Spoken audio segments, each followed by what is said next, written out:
गुरु अंगद देव जी महाराज उन्हां दी बाणी सिर्फ शलोक ने 63 जेड़े वारां दे नाल सतगुरां ने दर्ज कीते ने। गुरु अमरदास जिन्हां दे अज बचन अमृत बचन हुक्म रूप आए ने, इन्हां ने अपनी रसना तो 17 रागां विच बाणी उचारण कीती है। गुरु रामदास महाराज उन्होंने 19 राग गुरु नानक साहब जी वाले लै ते 11 राग अपने कोलों होर लैके सतगुरां ने 30 रागां विच बाणी उचारण कीती है। गुरु अर्जुन देव जी महाराज उन्होंने भी 30 रागां दे विच बाणी उचारण कीती जो पिता गुरुदेव ने राग वरते। गुरु तेग बहादुर महाराज उन्होंने अपनी रसना तो 15 रागां दे विच बाणी उचारण कीती है। अज जो अमृत बचन सतगुरु गुरु अमरदास जी का उचारण किया होया है, यह श्री गुरु ग्रंथ साहिब दे राग सोरठ विच दर्ज है। क्योंकि गुरु अमरदास महाराज इन्हां दी जिंदगी का काफी हिस्सा जिहड़ा तकरीबन 19-20 साल ये गंगा तीर्थ इशनान करन ही जाते रहे ने। तीर्थ इशनान दे बावजूद भी जिहड़ी अंदर दी शांति टिका जां जिस मंजिल दी ये तुरे सन वो मंजिल हासिल नहीं हुई। फिर इन्हां दी जिंदगी च एक बहुत वड्डी घटना वापरी कि गंगा तीर्थ इशनान करके वापस आ रहे सन। एक उदासी साधु उस दी संगत इन्हां नूं नसीब हुई। रस्ते विच गलबात परमार्थ दे जां रूहानी बचन करदे रहे। उस नूं अपने घर विच इन्हां ने रुकण वास्ते कहा ते उस उदासी साधु ने यह पुछ लिया, जी तुहाडे गुरु दा नाम की है? बाबा अमरदास खामोश हो गए। उन्हें फिर पूछा, जी तुहाडे गुरु दा नाम? ते अगों उत्तर देंदे ने, अजे मैं गुरु धारण नहीं किया। उसने कोई शब्द कह के वह बाहर निकल गया, कहंदा मैं नगुरे दी संगत करदा रहा। इन्नी जिंदगी तुहाडी निकल गई, बुढ़ेपा आ गया ते तुसी अजे तक गुरु नहीं धारण किया। उन्नी कुछ सट वज गई अंदर नूं, वो साधु तां चला गया। पर सच ए वे बाबे अमरदास नूं सारी रात नींद नहीं पई। मैं थोड़ा जा भावें आप संगत बड़ी भली भांत गुरु अमरदास जी बारे जानते हो, पर उन्हां दा हुक्मनामा आया है, इस करके उन्हां दी सिफत करनी अत लाजमी है। सारी रात इक्को कन्ना विच आवाज गूंजदी रही कि मना बचपन चला गया, जवानी चली गई, हुण तां केस भी 60 साल दी उम्र चिट्टे हो गए, इस तो अगां तां होर कोई आस भी नहीं।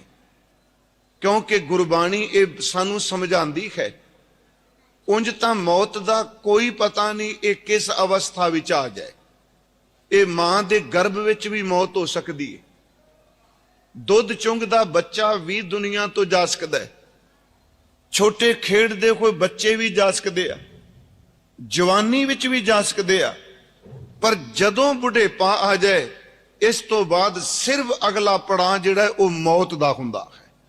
इहनूं समझाउण लई सतगुरां ने एक उदाहरण दित्ती है। जी आप जिहड़े खेतां विच काम करदे हो जां देखदे हो, कुछ फसल ऐसी हुंदी है जिहड़ी अंकुर फुटदा दाने विचों निकलदी है, उहनूं कच्ची कहने आ, हरी फसल कहने आ। कुछ फसल ऐसी हुंदी है कि जिहड़ी कच्चे पुणे तो अगे निकल के साडे पंजाब च कहंदे आ गब्बे च आ गई है। झोना होवे जां कोई होर, अदनूं बाणी ने एक शब्द वरत्या डडरी, कि पक्की नहीं ना कच्ची है। कच्ची पक्की जी फसल नूं डडरी कहंदे आ। ते जिहड़ी फसल पक जाए उहदे लई तां कोई शब्द दूजा ही नहीं। सुनियो गुरमुखो, चाहे स्त्री है चाहे मर्द है, आ जिहड़े साडे केस ने ना, ਇਹ ਸਾਨੂੰ ਫਸਲ ਦੀ ਜਾਣਕਾਰੀ ਦੇ ਜਾਂਦੇ ਆ। ਇਹ ਸੱਚ ਹੈ ਕਿ ਜਦੋਂ ਅਸੀਂ ਦੇਖਨੇ ਆ ਬਚਪਨ ਹੈ ਫਸਲ ਕੱਚੀ ਨਹੀਂ ਪੱਕੀ ਗਈ, ਵੱਢੀ ਗਈ, ਤੇ ਉਹਦੀ ਆਸ ਹੈ ਵੀ ਉਹ ਡੱਡਰੀ ਹੋਵੇਗੀ, ਗੱਬੇ ਵਿੱਚ ਜਾਏਗੀ। ਵੈਸੇ ਗੱਬੇ ਦਾ ਲਫ਼ਜ਼ੀ ਅਰਥ ਆਪ ਜਾਣਦੇ ਹੋ, ਵਿਚਕਾਰ, ਨਾ ਕੱਚੀ ਤੇ ਨਾ ਪੱਕੀ। ਤੇ ਬੜਾ ਪੁਰਾਣਾ ਸ਼ਬਦ ਕਈ ਇਲਾਕਿਆਂ 'ਚ ਵਰਤਿਆ ਜਾਂਦਾ। ਜੇ ਕੱਚੀ ਫਸਲ ਨਹੀਂ, ਅਜੇ ਅੰਕੁਰ ਨਹੀਂ ਖਤਮ ਹੋਇਆ, ਤੇ ਉਹਦੀ ਆਸ ਹੈ ਜੀ ਇਹ ਜੇ ਡੱਡਰੀ ਹੋਵੇਗੀ, ਗੱਬੇ ਵਿੱਚ ਆਏਗੀ। ਤੇ ਜਿਹੜੀ ਫਸਲ ਗੱਬੇ 'ਚ ਹੈ, ਡੱਡਰੀ ਹੋ ਗਈ, ਉਹਦੀ ਇੱਕ ਆਸ ਹੈ ਜੀ ਅਜੇ ਇਹਨੇ ਪੱਕਣਾ ਹੈ। ਤੇ ਪਿਆਰਿਓ, ਜਿਹੜੀ ਫਸਲ ਪੱਕ ਗਈ ਨਾ, ਯਾਦ ਰੱਖਿਓ ਉਹਨੂੰ ਅੱਜ ਜਾਂ ਕੱਲ ਕੱਟਿਆ ਜਾਣਾ ਹੈ। ਤੇ ਜੇ ਕੋਈ ਨਹੀਂ ਕੱਟੇਗਾ ਉਹ ਆਪਣੇ ਆਪ ਹੀ ਖੇਤ ਵਿੱਚ ਡਿੱਗ ਜਾਏਗੀ, ਕਿਉਂਕਿ ਪੱਕਣ ਤੋਂ ਬਾਅਦ ਉਹਦੀ ਅਗਾਂਹ ਕੋਈ ਮੰਜ਼ਿਲ ਨਹੀਂ। ਗੁਰਮੁਖੋ, ਆ ਜਿਹੜੇ ਸਾਡੇ ਕੇਸ ਜਦੋਂ ਚਿੱਟੇ ਹੁੰਦੇ ਨੇ ਨਾ, ਇਹ ਪੂਰੀ ਤਿਆਰੀ ਹੋ ਰਹੀ ਕਿ ਫਸਲ ਪੱਕ ਚੁੱਕੀ ਹੈ, ਇਹ ਪੱਕਣ ਵਾਲੀ ਹੈ। ਤੇ ਸਤਿਗੁਰੂ ਕਹਿੰਦੇ ਨੇ ਜਿਵੇਂ ਪੱਕੀ ਫਸਲ ਨੂੰ ਕੇਵਲ ਦਾਤ ਨਾਲ ਕੱਟਿਆ ਜਾਂਦਾ ਹੈ, ਜਿਹਦੇ ਤੇ ਬੁਢੇਪਾ ਆ ਜਾਏ, ਕੇਸ ਸ਼ਵੇਤ ਹੋ ਜਾਣ, ਚਿੱਟੇ ਹੋ ਜਾਣ, ਸਮਝੋ ਉਹਨੂੰ ਜਮਦੂਤ ਦੀ ਦਾਤੀ ਨੇ ਕੱਟ ਕੇ ਲੈ ਜਾਣਾ ਹੈ। ਮਹਾਰਾਜ ਦਾ ਇੱਕ ਬਚਨ ਹੁੰਦਾ ਹੈ, ਖਰੀ ਨਹਿ ਨ ਡੱਡਰੀ ਪੱਕੀ ਵੱਢਣ ਖਾਰ। ਮੈਂ 3 ਸ਼ਬਦ ਵਰਤੇ ਨੇ। ਖਰੀ ਫਸਲ ਬਚਪਨ 'ਚ ਨਹੀਂ ਗਿਆ, ਜਵਾਨੀ 'ਚ ਨਹੀਂ ਗਿਆ, ਪਰ ਬੁਢੇਪੇ ਵਿੱਚ ਪੱਕੀ ਫਸਲ ਕੱਟੀ ਜਾਏਗੀ। ਹਰੀ ਨਹਿ ਨ ਡੱਡਰੀ ਪੱਕੀ ਵੱਢਣ ਖਾਰ, ਲੈ ਲੈ ਦਾਤ ਪਖੋਤਿਆ ਲਾਵੇ ਕਰ ਤਿਆਰ, ਜਾਂ ਹੁਕਮ ਹੋਵਾ ਕਿਰਸਾਨ ਦਾ ਤਾਂ ਲੁਣ ਮਿਣਿਆ ਖੇਤਾਰ। ਇਹ ਬਾਣੀ ਦੇ ਸਤਿਗੁਰਾਂ ਨੇ ਬਚਨ ਕੀਤੇ ਆ। ਮੈਂ ਆਪ ਨੂੰ ਬੇਨਤੀ ਕਰਾਂ, ਬਾਬਾ ਅਮਰਦਾਸ ਦੀ ਜ਼ਿੰਦਗੀ ਨਿਕਲ ਗਈ 6 ਦਹਾਕੇ, 60 ਸਾਲ ਦੇ ਕਰੀਬ। ਹੋਇਆ ਕੀ ਜੀ, ਫਿਰ ਉਹਨਾਂ ਨੇ ਸਵੇਰੇ ਜਦੋਂ ਸਾਰੀ ਰਾਤ ਇਹ ਰਿਹਾ ਵੀ ਮੈਂ ਗੁਰੂ ਵਾਲਾ ਨਹੀਂ ਬਣਿਆ, ਤੇ ਜਦੋਂ ਪ੍ਰਮਾਤਮਾ ਕਿਸੇ ਦੇ ਅੰਦਰ ਚਿਨਗਾਰੀ ਲਾਂਦਾ ਹੈ ਨਾ, ਜ਼ਿੰਦਗੀ ਵਿੱਚ ਠੋਕਰ ਬੰਦੇ ਨੂੰ ਘੜ ਵੀ ਦਿੰਦੀ ਹੈ ਤੇ ਬੰਦੇ ਨੂੰ ਸੱਚੀ ਮੁੱਚੀ ਤੋੜ ਵੀ ਜਾਂਦੀ ਹੈ। ਕੋਈ ਕਿਸੇ ਕਿਸਮ ਦੀ ਠੋਕਰ ਹੋਵੇ, ਜੇ ਦੁੱਖ ਦੀ ਸੱਟ ਵੱਜੇ ਕਈ ਬੰਦੇ ਟੁੱਟ ਜਾਂਦੇ ਆ, ਕਈ ਬੰਦੇ ਦੁੱਖ ਦੀ ਸੱਟ ਵੱਜੇ ਤੇ ਉਹਨਾਂ ਦਾ ਜੀਵਨ ਘੜਿਆ ਜਾਂਦਾ ਹੈ, ਕਿਉਂਕਿ ਉਹਨਾਂ ਨੂੰ ਅੱਗੇ ਨਵਾਂ ਰਾਹ ਲੱਭਦਾ ਹੈ। ਸਾਰੀ ਰਾਤ ਬੇਚੈਨ ਨੇ। ਮੈਂ ਸੰਖੇਪ ਅਰਜ਼ ਕਰਾਂ, ਅੰਮ੍ਰਿਤ ਵੇਲੇ ਉਹਨਾਂ ਦੇ ਕੰਨਾਂ ਵਿੱਚ ਇੱਕ ਆਵਾਜ਼ ਪਈ। ਉਹ ਸੱਕੇ ਭਰਾ ਦੇ ਘਰੋਂ ਆਵਾਜ਼ ਆ ਰਹੀ ਸੀ, ਤੇ ਬੀਬੀ ਦੁੱਧ ਰਿੜਕਦੀ ਪਈ ਸੀ, ਮਧਾਣੀ ਪਾਈ ਸੀ, ਤੇ ਉਹ ਸ਼ਬਦ ਪੜ ਰਹੀ ਸੀ। ਨਿਤਨੇਮ ਵਿੱਚ ਇਹ ਸ਼ਬਦ ਨਹੀਂ, ਇਹਦਾ ਮਤਲਬ ਕਿ ਸਿੱਖ ਨਿਤਨੇਮ ਤੋਂ ਇਲਾਵਾ ਵੀ ਸ਼ਬਦ ਪੜ੍ਹਦੇ ਸਨ। ਉਹ ਸ਼ਬਦ ਪੜ ਰਹੀ ਸੀ ਹਜ਼ੂਰ ਦੀ ਬਾਣੀ ਵਿੱਚੋਂ ਕਿ ਮਾਰੂ ਮਹੱਲਾ ਪਹਿਲਾ, ਕਰਨੀ ਕਾਗਦ ਮਨ ਮਸਵਾਣੀ, ਬੁਰਾ ਭਲਾ ਦੋ ਲੇਖ ਪਏ। ਇਹ ਗੁਰੂ ਨਾਨਕ ਸਾਹਿਬ ਦਾ ਸ਼ਬਦ ਹੈ। ਸ਼ਬਦ ਸੁਣਿਆ ਅੰਦਰ ਨੂੰ ਠੰਡ ਪੈ ਗਈ। ਜਦੋਂ ਸ਼ਬਦ ਦੀ ਸਮਾਪਤੀ ਹੋਈ ਤੇ ਉਸ ਬੀਬੀ ਦੇ ਕੋਲ ਆਪਣੇ ਪਰਿਵਾਰ ਵਿੱਚੋਂ ਸੱਕੇ ਭਰਾ ਦੀ ਨੂੰਹ ਹੈ, ਉਹਦੇ ਕੋਲ ਬਜ਼ੁਰਗ ਬਾਬਾ ਅਮਰਦਾਸ ਜਾ ਕੇ ਨੇ, ਬੇਟਾ ਜੋ ਤੁਸੀਂ ਜ਼ਬਾਨ ਤੋਂ ਗਾ ਰਹੇ ਸੀ ਇਹ ਕੀ ਹੈ? ਬੀਬੀ ਜੀ ਅਦਬ ਨਾਲ ਉੱਠ ਖਲੋਤੇ, ਕਹਿਣ ਲੱਗੀ, ਪਿਤਾ ਜੀ ਇਹ ਸਤਿਗੁਰੂ ਗੁਰੂ ਨਾਨਕ ਸਾਹਿਬ ਦੀ ਬਾਣੀ ਹੈ। ਤੇ ਅੱਖਾਂ ਭਰ ਰਹੀਆਂ। ਕਹਿੰਦੇ, ਪੁੱਤ ਬਾਣੀ ਗੁਰੂ ਨਾਨਕ ਸਾਹਿਬ ਦੀ? ਜੀ ਪਿਤਾ ਜੀ। ਤੇ ਕਹਿੰਦੇ, ਮੈਨੂੰ ਇੰਜ ਲੱਗਦਾ ਮੇਰੇ ਕਿਸੇ ਆਪਣੇ ਦੀ ਆਵਾਜ਼ ਹੈ, ਮੇਰੇ ਅੰਦਰ ਨੂੰ ਰਾਤ ਦੀ ਸੱਟ ਵੱਜੀ ਹੈ। ਇਸ ਸ਼ਬਦ ਨੂੰ ਸੁਣ ਕੇ ਮੇਰਾ ਅੰਦਰ ਟਿਕ ਗਿਆ। ਮੈਂ ਪੂਰਾ ਮੁਕੰਮਲ ਸ਼ਬਦ ਨਹੀਂ ਅਰਜ਼ ਕਰਾਂਗਾ ਸਮੇਂ ਦੇ ਲਿਹਾਜ਼ ਨਾਲ। ਤੇ ਉਹ ਬੀਬੀ ਕੋਈ ਹੋਰ ਨਹੀਂ, ਯਾਦ ਰੱਖਿਓ, ਉਹ ਧੰਨ ਗੁਰੂ ਅੰਗਦ ਸਾਹਿਬ ਦੀ ਬੇਟੀ ਬੀਬੀ ਅਮਰੋ ਹੈ। ਬੀਬੀ ਅਮਰੋ ਧੰਨ ਗੁਰੂ ਅਮਰਦਾਸ ਦੇ ਭਤੀਜੇ ਨਾਲ ਵਿਆਹੀ ਹੈ। ਪਿਤਾ ਦੇ ਘਰੋਂ ਮਿਲੀ ਬਖਸ਼ੀਸ਼ ਨਾਲ ਅੰਮ੍ਰਿਤ ਵੇਲੇ ਬਾਣੀ ਪੜ ਰਹੀ ਹੈ। ਕਹਿੰਦੇ, ਪੁੱਤ ਮੈਨੂੰ ਗੁਰੂ ਨਾਨਕ ਸਾਹਿਬ ਦੇ ਦਰ ਤੇ ਲੈ ਜਾਏਗੀ? ਅੱਗੋਂ ਉੱਤਰ ਦਿੱਤਾ, ਪਿਤਾ ਜੀ ਬਜ਼ੁਰਗ ਸਨ ਨਾ, ਸਹੁਰੇ ਦਾ ਭਰਾ ਹੈ, ਕਿ ਗੁਰੂ ਨਾਨਕ ਸਾਹਿਬ ਤਾਂ ਸੱਚਖੰਡ ਪਿਆਨਾ ਕਰ ਗਏ, ਉਹਨਾਂ ਦੀ ਜਗ੍ਹਾ ਤੇ ਮੇਰੇ ਪਿਤਾ ਜੀ ਧੰਨ ਗੁਰੂ ਅੰਗਦ ਦੇਵ ਜੀ ਨੇ। ਇੱਥੇ ਮੈਂ ਕਈ ਵਾਰੀ ਬੇਨਤੀ ਕਰਨਾ, ਸਮਾਂ, ਸਥਾਨ ਤੇ ਭਾਗ ਜਦੋਂ ਮਿਲਦੇ ਨੇ, ਰੂਹਾਨੀ ਤੌਰ ਤੇ ਵੀ ਭਾਗ ਉਦੋਂ ਹੀ ਲੱਗਦਾ ਹੈ।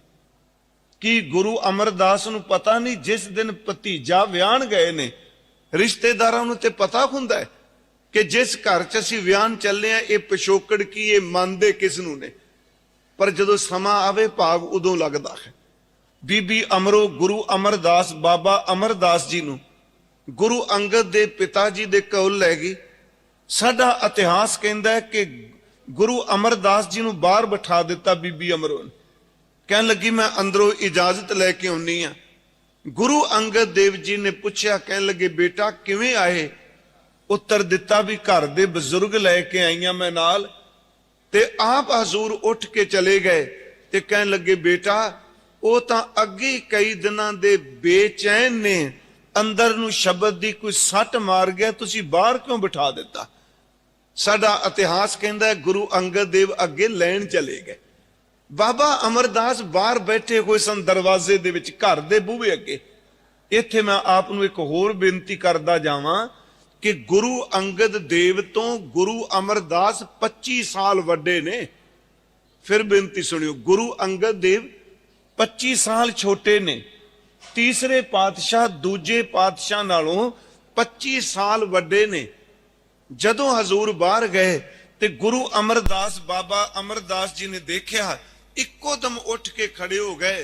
धन गुरु अंगद देव महाराज उन्होंने आप चादर लई सीधियो, चिट्टे चिट्टे बस्तर लै ते जदों अपने चादर तो हथ बाहर कड्डे, कुड़म सन, अपनी गलवकड़ी च लैन लगे ते गुरु अमरदास अज पहली बार कुड़म जान के नहीं सतगुरु जान के गुरु अंगद देव दे चरना च डिग पे।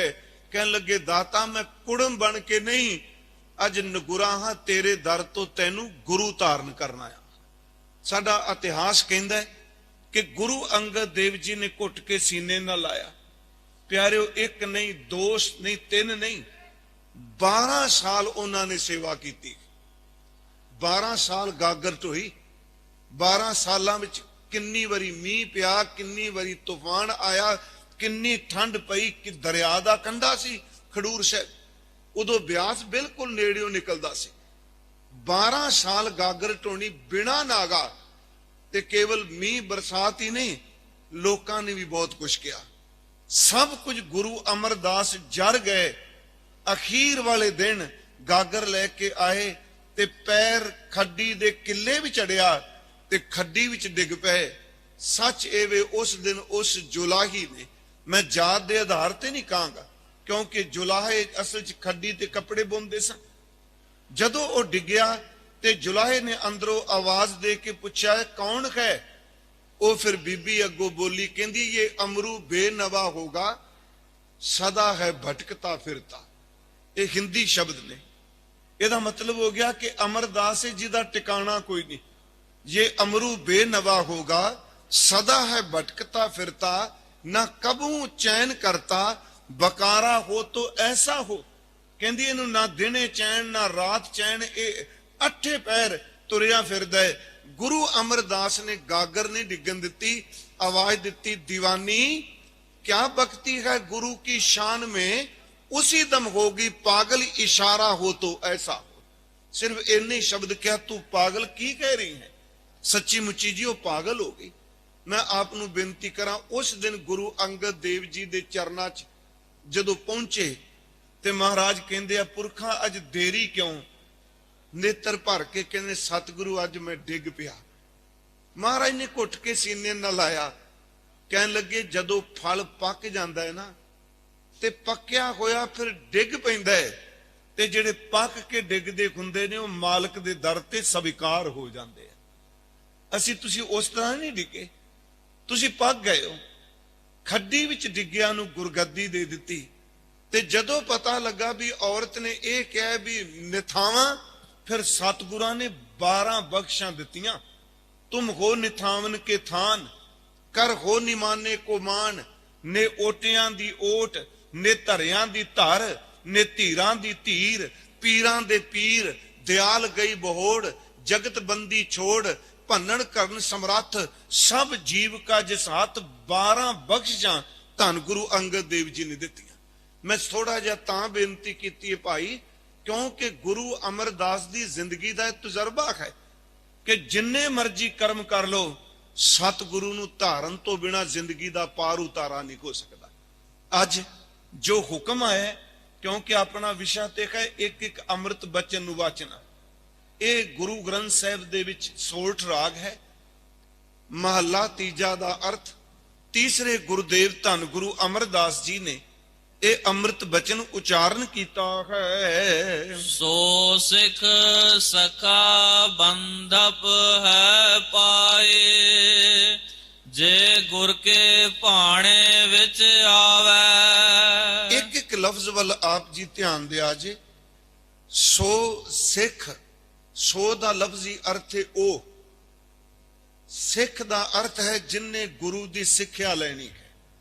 हुण आपां सारे अपने आप नूं कहने जे असीं गुरु नानक नाम लेवा सिख हां। महाराज कहंदे सिख कौन है? सो सिख। अगला शब्द है सखा। सखा दा लफ्जी अर्थ हुंदा जी मित्र, जिन्हों असीं फ्रेंड शब्द वरतने, दोस्त कहने हैं। सो सिख सखा। तीसरा शब्द है बंधप, ते बंधप दा लफ्जी अर्थ है जी रिश्तेदार। ਇਹਦਾ मतलब तीन बचन कह सिख, मित्र ते रिश्तेदार। हजूर कहते ने ओ ही सिख है, ओ ही साडा मित्र है, ओ ही साडा रिश्तेदार है। कौन जी? सो सिख सखा बंधप है भाई, जे गुर के भाणे विच आवे। भाणे दा लफ्जी अर्थ है हुक्म, रजा जां आग्या शब्द कहो। मैं बेनती करा, हजूर कहंदे आ कि सिख भी ओवे, मित्र भी ओ है, रिश्तेदार भी ओ है जेड़ा सतगुरु दे भाणे विच आउंदा है। उंज मैं इहदे अखरी अर्थ फिर आप नूं बेनती कर दियां। मैं पर्यावाची शब्द कह दित्ते, हुक्म, रजा। भाणे दा लफ्जी अर्थ हुंदा है जी भा जाना। वैसे भाणे दा अर्थ हुंदा चंगा लगना। भाणा परमेश्वर दा भी है। हजूर दा अर्थ दा मतलब जिन्नू अपने सतगुरु दी हर गल चंगी लगे, जिन्नू भा जाए, गुरु दी कीती ते कदी तर्क ना करे, जो सतगुरु कहंदा उन्होंने सत बचन करके स्वीकारे। महाराज कहंदे जिन्नू गुरु दा भाणा चंगा लगदा ना, सही अर्थां विच ओ ही सिख है, ओ ही रिश्तेदार है, ते ओ ही सतगुरु दा मित्र है। आपने भाणे जो चलै पाए, विछुड़ चोटा खावे। अपने भाणे जो चलै भाई। मैं फिर अर्ज करा, पहला सी गुर के भाणे विच आवे, हुण शब्द आ गया अपने भाणे। ਇਹਦਾ मतलब ਜਿਹੜਾ गुरु दी गल नूं छड्ड के अपनी गल चलांदा है, अपने भाणे विच अपनी मर्जी वरतदा है, मनवत वरतदा है। महाराज कहंदे ने ਉਹ ਬੰਦਾ गुरु तो विछड़ जाता है। हुक्म मनण वाला किते भी होवेगा, चेते रखियो ਉਹ गुरु नूं स्वीकार होवेगा, ते जेड़ा गुरु दे हुक्म नूं कटेगा, अपनी मनमत सलाएगा, हजूर कहंदे ने ਉਹ ਬੰਦਾ सतगुरु दे दर ते प्रवान नहीं। सो सिख सखा बंधप है भाई, जे गुर के भाणे विच आवे, अपने भाणे जो चलै भाई। महाराज कहंदे ने सो विछड़ चोटा खावे। ਉਹ ਵਿਛੜ ਜਾਂਦਾ, अंदरों टुट जाता है। चोटा खावे दा अर्थ ਉਹਨੂੰ ਵਕਾਰਾਂ ਦੀਆਂ ਚੋਟਾਂ ਪੈਂਦੀਆਂ ਨੇ। ਜਿਹੜਾ ਗੁਰੂ ਤੋਂ ਵਿਛੜ ਜਾਏ, ਜਮਾ ਦੀਆਂ ਚੋਟਾਂ ਪੈਂਦੀਆਂ ਨੇ। ਗੁਰੂ ਤੋਂ ਵਿਛੜ ਜਾਏ, ਦੁੱਖਾਂ ਦੀਆਂ ਚੋਟਾਂ ਪੈਂਦੀਆਂ ਨੇ। ਇਹ ਪਹਿਲੀਆਂ ਦੋ ਤੁਕਾਂ ਵਿੱਚ ਹਜ਼ੂਰ ਕਹਿੰਦੇ ਆ ਕਿ ਜਿਹੜਾ ਭਾਣੇ 'ਚ ਚੱਲੇਗਾ ਉਹ ਮੇਰਾ ਰਿਸ਼ਤੇਦਾਰ, ਮੇਰਾ ਮਿੱਤਰ, ਮੇਰਾ ਸੱਜਣ। ਜਿਹੜਾ ਗੁਰੂ ਦੇ ਭਾਣੇ ਤੋਂ ਇਨਕਾਰੀ ਹੋ ਜਾਏਗਾ, ਉਹ ਬੰਦਾ ਜ਼ਿੰਦਗੀ 'ਚ ਵਿਛੜ ਕੇ ਧੋਖਾ ਹੀ ਖਾਏਗਾ। ਸਾਧ ਸੰਗਤ ਜੀ, ਇੱਕ ਬੇਨਤੀ ਹੋਰ ਹੈ। देखो, जो गुरु कहंदा है ना, ਉਹਨੂੰ सत बचन करके स्वीकारन तो बिना साडे पल्ले कुछ भी नहीं। जे असीं कहने सी तां मन्नांगे, पहला सिद्ध करो जी। अजकल जिवें पढ़े लिखे सज्जन कहंदे आ जी, ये छोटे छोटे बच्चे कहंदे आ पहला समझाओ तां मन्नांगे। याद रखियो, दुनिया दी तलीम भी सत बचन करके मनन तो शुरू हुंदी है। मैं सिर्फ एक हल्की जी उदाहरण है, कोई वड्डी गल नहीं। असी जिस धरती ते रह रहे हैं, इत्थे अनेकां भाषावां ने।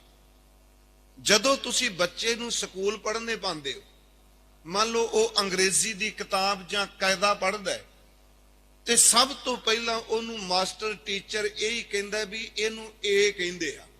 मेरी बेनती सुनियो, ते नाल ओ ए दे नाल एप्पल दी तस्वीर बना दिंदा है। वो कहंदा ए फॉर एप्पल है, ਮੈਨੂੰ ਕਦੀ ਦੱਸੋ, ਕਦੀ ਕਿਸੇ ਬੱਚੇ ਨੇ ਕਿਹਾ ਪਹਿਲਾਂ ਮੈਨੂੰ ਸਿੱਧ ਕਰ ਵੀ ਇਹ ਕਿਉਂ ਹੈ? ਨੁਕਤਾ ਸਮਝਣ ਵਾਲਾ ਹੈ। ਉਹਨੇ ਕਿਹਾ ਜੀ ਇਹ ਏਕ ਹੈ, ਹਾਲਾਂਕਿ ਇਹ ਧੁਨੀ ਨੂੰ, ਜਿਹੜੀ ਇਹ ਧੁਨੀ ਹੈ ਗਲੇ ਚੋਂ ਨਿਕਲੀ ਹੈ ਨਾ, ਜਿੰਨੇ ਵੀ ਸ਼ਬਦ ਨੇ ਹੈ ਤਾਂ ਸਾਡੀ ਸਾਊਂਡ ਹੀ, ਉਹਨੂੰ ਬੰਦਿਆਂ ਨੇ ਸ਼ਕਲ ਦਿੱਤੀ ਹੈ। ਤੇ ਜਿਹੜੀ ਇਹ ਦੀ ਸ਼ਕਲ ਹੈ, ਜੇ ਇਹਦੇ ਥਾਂ ਤੇ W ਬਣਾ ਕੇ ਇਹ ਕਹਿ ਦਿੰਦੇ ਲੋਕਾਂ, ਉਹ ਵੀ ਮੰਨਣਾ ਸੀ। ਫਿਰ ਬੇਨਤੀ ਹੈ, ਬੰਦੇ ਨੇ ਬਣਾਈ ਨਾ ਜੀ। ਪੰਜਾਬੀ ਸਿੱਧੀ ਬੇਨਤੀ ਕਰਾਂ, ਅਸੀਂ ਪਹਿਲਾਂ ਪੜ੍ਹਨੇ ਆ ਊੜਾ। ਊੜਾ ਜਦੋਂ ਅਸੀਂ ਪੜ੍ਹਨੇ ਆ, ਹੁਣ ਕਦੀ ਕਿਸੇ ਨੇ ਸਵਾਲ ਕੀਤਾ ਵੀ ਊੜਾ ਹੀ ਕਿਉਂ? ਜੇ ਊੜੇ ਦੀ ਸ਼ਕਲ ਨਾਣਾ ਹੁੰਦਾ, ਨਾਣਾ ਊੜੇ ਵਾਲੀ ਥਾਂ ਤੇ ਆਉਂਦਾ, ਅਸੀਂ ਨਾਣੇ ਨੂੰ ਵੀ ਊੜਾ ਮੰਨਣਾ ਸੀ। ਮੇਰੀ ਬੇਨਤੀ ਸ਼ਾਇਦ ਆਪ ਸਮਝ ਗਏ ਹੋਗੇ ਕਿ ਜਿੰਨੇ ਵੀ ਦੁਨੀਆ ਦੇ ਅੱਖਰ ਨੇ, ਤਾਲੀਮ ਸ਼ੁਰੂ ਹੁੰਦੀ ਏ ਉਹ ਵੀ ਗਿਆਨ ਦੇ ਸਾਹਮਣੇ ਸਿਰ ਝੁਕਾ ਕੇ ਸ਼ੁਰੂ ਹੁੰਦੀ ਏ। ਕਦੀ ਕੋਈ ਨਹੀਂ ਕਹਿੰਦਾ ਮੈਂ ਇਹ ਤਾਂ ਮੰਨਾਂਗਾ, ਪਹਿਲਾਂ ਸਿੱਧ ਕਰੋ। ਮੇਰਾ ਗੁਰੂ ਕਹਿੰਦਾ ਪਹਿਲਾ ਕੰਮ ਇਹ ਕਰ, ਜੋ ਗੁਰੂ ਕਹਿੰਦਾ ਉਹਦੇ ਅੱਗੇ ਮੱਥਾ ਟੇਕ ਕੇ ਉਹਨੂੰ 7 ਬਚਨ ਕਰਕੇ ਮੰਨ ਲੈ, ਤੇਰਾ ਭਲਾ ਇਹਦੇ ਵਿੱਚ ਹੈ। ਜੇ ਤੂੰ 7 ਬਚਨ ਕਰਕੇ ਮੰਨੇਗਾ, ਜੇ ਤੂੰ ਕਹੇ ਮੈਨੂੰ ਸਿੱਧ ਕਰੋ, ਪਿਆਰਿਓ ਇਹ ਨਹੀਂ ਹੋ ਸਕਦਾ। ਮੈਂ ਤਾਂ ਪਿਛਲੇ ਦਿਨ ਹੀ ਕਿਹਾ ਕਿ ਜਦੋਂ ਅਸੀਂ ਜਪਜੀ ਸਾਹਿਬ ਪੜ੍ਹਨੇ ਆ, ਸ਼ੁਰੂਆਤ ਕਰਨੇ ਆ, ਤੇ ਸਤਿਗੁਰਾਂ ਨੇ ਪਹਿਲੇ ਬਚਨ ਹੀ ਇਹ ਕਹਿੰਦੇ ਵੀ ਰੱਬ ਹੈ, ਪਹਿਲਾਂ ਵੀ ਸੀ, ਅੱਜ ਵੀ ਹੈ, ਅਗਾਂ ਵੀ ਹੋਵੇਗਾ। ਕਦੀ ਕਿਸੇ ਨੇ ਕਿਹਾ ਤੁਸੀਂ ਸਿੱਧ ਕਰਕੇ ਦੇਖੋ ਪਹਿਲਾਂ ਕਿਵੇਂ ਸੀ?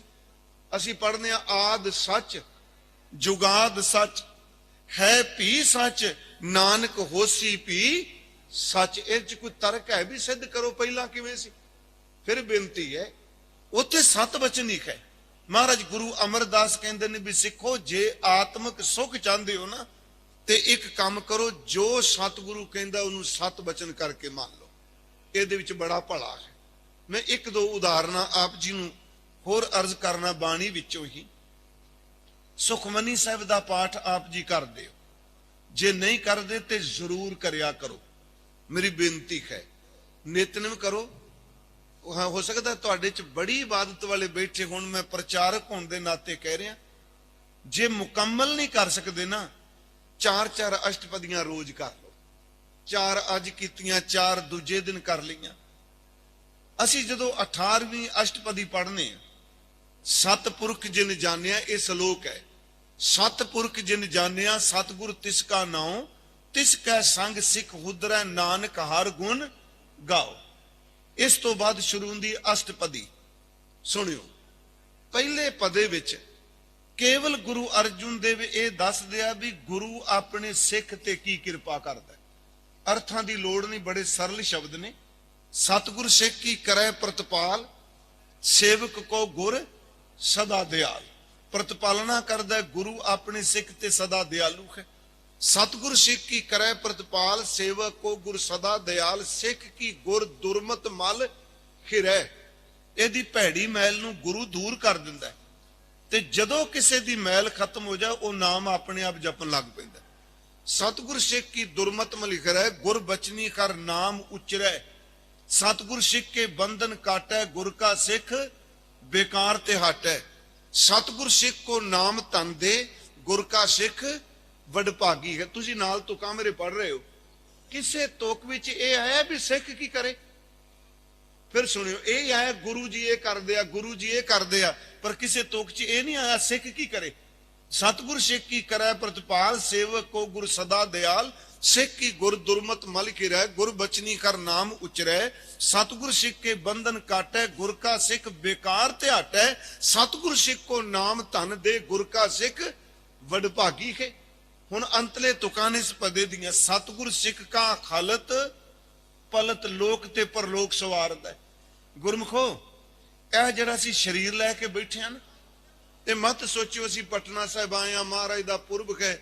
ਨਹੀਂ, ਜੋ ਕੁਝ ਇਸ ਸਰੀਰ ਵਿੱਚ ਅਸੀਂ ਬੰਦਗੀ ਕਰਾਂਗੇ, ਗੁਰੂ ਨੂੰ ਪਿਆਰ ਕਰਾਂਗੇ, ਜਿੱਦਨ ਸਰੀਰ ਛੱਡ ਕੇ ਜਾਵਾਂਗੇ, ਗੁਰੂ ਸਾਡੇ ਸਰੀਰ ਤੋਂ ਬਿਨਾਂ ਵੀ ਸਾਡੇ ਨਾਲ ਜਾਏਗਾ, ਉਹ ਸਾਡੀ ਜਿੰਦ ਨਾਲ ਜਾਣਗੇ। ਸਤਿਗੁਰ ਸਿੱਖ ਕਾ ਖਲਤ ਪਲਤ ਸਵਾਰੈ। ਅੱਗੇ ਮਹਾਰਾਜ ਕਹਿੰਦੇ, ਨਾਨਕ ਸਤਿਗੁਰ ਸਿੱਖ ਕੋ ਜੀ ਨਾਲ ਸਮਾਰੈ। ਹੁਣ ਮੈਂ ਬੇਨਤੀ ਕਰਾਂ, ਇਸ ਪਦੇ ਵਿੱਚ ਮਹਾਰਾਜ ਜੀ ਨੇ ਸਿਰਫ ਇੰਨਾ ਦੱਸਿਆ ਗੁਰੂ ਜੀ ਕੀ ਕਰਦੇ ਨੇ। ਅਰਜ਼ ਹੈ ਅਗਲਾ ਪਦਾ ਸਿੱਖ ਨੇ ਕੀ ਕਰਨਾ ਹੈ। ਸੋ ਸਿੱਖ ਸਖਾ ਬੰਧਪ ਹੈ ਭਾਈ, ਜੇ ਗੁਰ ਕੇ ਭਾਣੇ ਵਿੱਚ ਆਵੇ। ਸਿੱਖ ਕੀ ਕਰੇ? ਇਹ ਕਿਹਦੇ ਤੇ ਕਿਰਪਾ ਹੁੰਦੀ ਏ? ਹੁਣ ਅਗਲੇ ਪਦੇ ਵਿੱਚ ਸਿੱਖ ਨੇ ਕੀ ਕਰਨਾ? ਉੱਥੇ ਮਹਾਰਾਜ ਕਹਿੰਦੇ ਆ ਕਿ ਗੁਰ ਕੇ ਗ੍ਰਹਿ ਸੇਵਕ ਜੋ ਰਹਿ, ਗੁਰ ਕੀ ਆਗਿਆ मन में सह, पाने भी चले। गुर की आज्ञा मन में सह, आपस को कर कछ ना जनावे। हर हर नाम हृदय सद ध्यावे। मन बेचै सतगुर के पास, तिस सेवक के कारज रास। गुरमुखो सेवा करत हुए नेकामी, तिसको होत प्राप्त स्वामी। सतगुरु दे हुक्म नूं इत्थे एक होर अर्ज है। साडा एक सुभाग है जी, मैं आप जी नूं केवल कह रहा, मैं भी कहांगा ਮਨੁੱਖੀ ਸੁਭਾਅ ਹੈ। ਜਦੋਂ ਸਾਡਾ ਚੰਗਾ ਹੁੰਦਾ ਨਾ ਕੁਝ, ਉਦੋਂ ਅਸੀਂ ਕਹਿੰਦੇ ਆ ਵਾਹ ਵਾਹ ਗੁਰੂ ਤੇਰੀ ਕਿਰਪਾ, ਤੂੰ ਬੜੀ ਬਖਸ਼ਿਸ਼ ਕੀਤੀ, ਉਦੋਂ ਸ਼ੁਕਰ ਕਰਨੇ ਆ। ਜਿੱਦਨ ਨੁਕਸਾਨ ਹੁੰਦਾ ਅੰਦਰ ਵਾਲਾ ਜਿਹੜਾ ਕਿ ਖਿਮਾ ਕਰਿਓ, ਕਿਤੇ ਨਾ ਕਿਤੇ ਫੁਰਨਾ ਉੱਠ ਜਾਂਦਾ। ਇੰਨੀ ਬਾਣੀ ਪੜ੍ਹਨੇ ਆ, ਇੰਨਾ ਸਿਮਰਨ ਕਰਨੇ ਆ, ਇੰਨੀ ਵਾਰੀ ਪਟਨਾ ਸਾਹਿਬ ਗਏ, ਇੰਨੇ ਤੀਰਥ ਇਸ਼ਨਾਨ ਕੀਤੇ। ਬੰਦੇ ਦਾ ਸੁਭਾਅ ਹੈ, ਇਹ ਰੱਬ ਨੇ ਮੇਰੇ ਨਾਲ ਕੀ ਕੀਤਾ। याद रखियो, ये भाना मनना नहीं हुंदा, ये स्वार्थ हुंदा है। सुख होवे ते लोग कहन तू मेरा, दुख होवे ते कह देना तू मेरे नाल वैर कमाया। हुणे आसा दीवार विच एक बचन सी, एक कनेगी आशकी दूजा लगा जाए। नानक आशिक कांडियां सादगी रहे समाए। कहंदे ओ आशिक कादा जेड़ा समा आवे ते कहे मैं तेनू प्यार करना, ਤੇ ਪਿਆਰਿਓ ਸਮਾਂ ਨਿਕਲੇ ਤੇ ਉਹਨੂੰ ਛੱਡ ਕੇ ਦੂਜੇ ਵੱਲ ਜਾਣ ਲੱਗ ਪਏ। ਸਵਾਰਥ ਹੈ ਤੇ ਗੁਰੂ ਹੈ।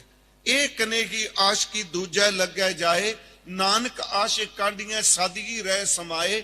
ਅਗਲੀ ਤੋਕੇ ਚੰਗਾ ਚੰਗਾ ਕਰ ਮੰਨੇ। ਇਹਦੇ ਅਰਥ ਨੇ ਜਦੋਂ ਤਾਂ ਕਿਤੇ ਕੋਈ ਚੰਗਾ ਹੋ ਗਿਆ, ਉਦੋਂ ਕਹਿ ਦੇਣਾ ਮੇਰਾ ਗੁਰੂ ਬੜਾ ਚੰਗਾ, ਪ੍ਰਮਾਤਮਾ ਬੜਾ ਚੰਗਾ। ਮੰਦਾ ਮੰਦਾ ਹੋਏ ਤੇ ਜਦੋਂ ਕਿਤੇ ਮੁਸੀਬਤ ਆ ਜਾਣੀ, ਮੰਦਾ ਮੰਦਾ ਦਾ ਹੋਏ ਦਰ, ਤੇ ਜਦੋਂ ਕਿਤੇ ਮਾੜਾ ਹੋ ਜਾਣਾ, ਉਦੋਂ ਕਹਿ ਦੇਣਾ ਮੈਂ ਨਹੀਂ ਗੁਰੂ ਨੂੰ ਮੰਨਦਾ, ਸਾਡਾ ਕਿਹੜਾ ਭਲਾ ਕੀਤਾ। ਮਹਾਰਾਜ ਕਹਿੰਦੇ ਨਹੀਂ, ਜਿਹੜਾ ਮੁਹੱਬਤ ਕਰਨ ਵਾਲਾ ਹੁੰਦਾ ਹੈ ਨਾ, ਦੁੱਖ ਹੋਵੇ ਸੁੱਖ ਹੋਵੇ, ਕਦੀ ਆਪਣੇ ਗੁਰੂ ਵੱਲੋਂ ਮੂੰਹ ਨਹੀਂ ਮੋੜਦਾ। ਮੈਂ ਆਪ ਨੂੰ ਬੇਨਤੀ ਕਰਾਂ, ਦੁੱਖ ਮੈਂ ਗੁਰੂ ਸਾਹਿਬ ਦੇ, ਚਲੋ ਆਪਾਂ ਬੈਠੇ ਆ, ਧੰਨ ਗੁਰੂ ਗੋਬਿੰਦ ਸਿੰਘ ਜੀ ਦਾ ਪੁਰਬ ਮਨਾ ਰਹੇ ਹਾਂ। ਰਾਤੀ ਵੀ ਕਵੀ ਦਰਬਾਰ ਵਿੱਚ ਮੈਂ ਕੁਝ ਬੇਨਤੀਆਂ ਕੀਤੀਆਂ ਸਨ। ਗੁਰੂ ਗੋਬਿੰਦ ਸਿੰਘ ਮਹਾਰਾਜ, ਇਹ ਨਹੀਂ ਕਿ ਅਸੀਂ ਭਾਵੁਕਤਾ ਲਈ ਕਹਿ ਰਹੇ ਹਾਂ, ਮੈਂ ਤੁਹਾਨੂੰ ਸੱਚ ਦੱਸਾਂ, ਜਿੰਨੇ ਗੁਰੂਦੇਵ ਦੇ ਉਮਰ ਦੇ ਸਾਲ ਨਾ 42 ਸਾਲ, ਜੇ ਕੋਈ 42 ਜਨਮ ਵੀ ਲੈ ਕੇ ਕਹੇ ਮੈਂ ਗੁਰੂ ਗੋਬਿੰਦ ਸਿੰਘ ਨੂੰ ਪੂਰਾ ਬਾਲ ਬੋਲ ਜਾਗਾ, ਉਹ ਝੂਠ ਬੋਲ ਰਿਹਾ ਹੈ। ਜਿੰਨੇ ਵੱਡੇ ਮੇਰੇ ਸਤਿਗੁਰੂ ਨੇ ਨਾ ਜੀ, ਉਹਨਾਂ ਨੂੰ ਬਿਆਨ ਨਹੀਂ ਕੀਤਾ ਜਾ ਸਕਿਆ। ਮੈਂ ਇੱਕ ਉਦਾਹਰਨ ਆਪ ਨੂੰ ਦੇਣ ਲੱਗਾ। ਗੁਰੂ ਦੇ ਭਾਣੇ ਚੱਲਣਾ, ਚਲੋ ਸਾਖੀ ਨਾਲ ਛੇਤੀ ਮਨ ਚੱਲ ਪੈਂਦਾ। ਗੁਰੂ ਗੋਬਿੰਦ ਸਿੰਘ ਜੀ ਨੇ ਬੜੀਆਂ ਬਖਸ਼ਾਂ ਕੀਤੀਆਂ, ਪਰ ਕਈ ਵਾਰੀ ਯਾਦ ਰੱਖਿਓ, ਜਿਹੜੀ ਲਹਿਰ ਸੁਧਾਰਵਾਦੀ ਹੁੰਦੀ ਹੈ, ਸਮਾਂ ਪਾ ਕੇ ਉਸ ਲਹਿਰ ਦੇ ਵਿੱਚ ਵੀ ਉਹ ਕੁਰੀਤੀਆਂ ਆ ਜਾਂਦੀਆਂ ਨੇ, ਜਿਸ ਕਰਕੇ ਉਹ ਮੂਵਮੈਂਟ ਸ਼ੁਰੂ ਹੋਈ ਹੁੰਦੀ ਹੈ। ਮੈਂ ਫਿਰ ਦੁਹਰਾਉਣ ਲੱਗਾ, ਲਹਿਰਾਂ ਪੈਦਾ ਹੁੰਦੀਆਂ ਨੇ ਕੁਰੀਤੀਆਂ ਨੂੰ ਦੂਰ ਕਰਨ ਲਈ।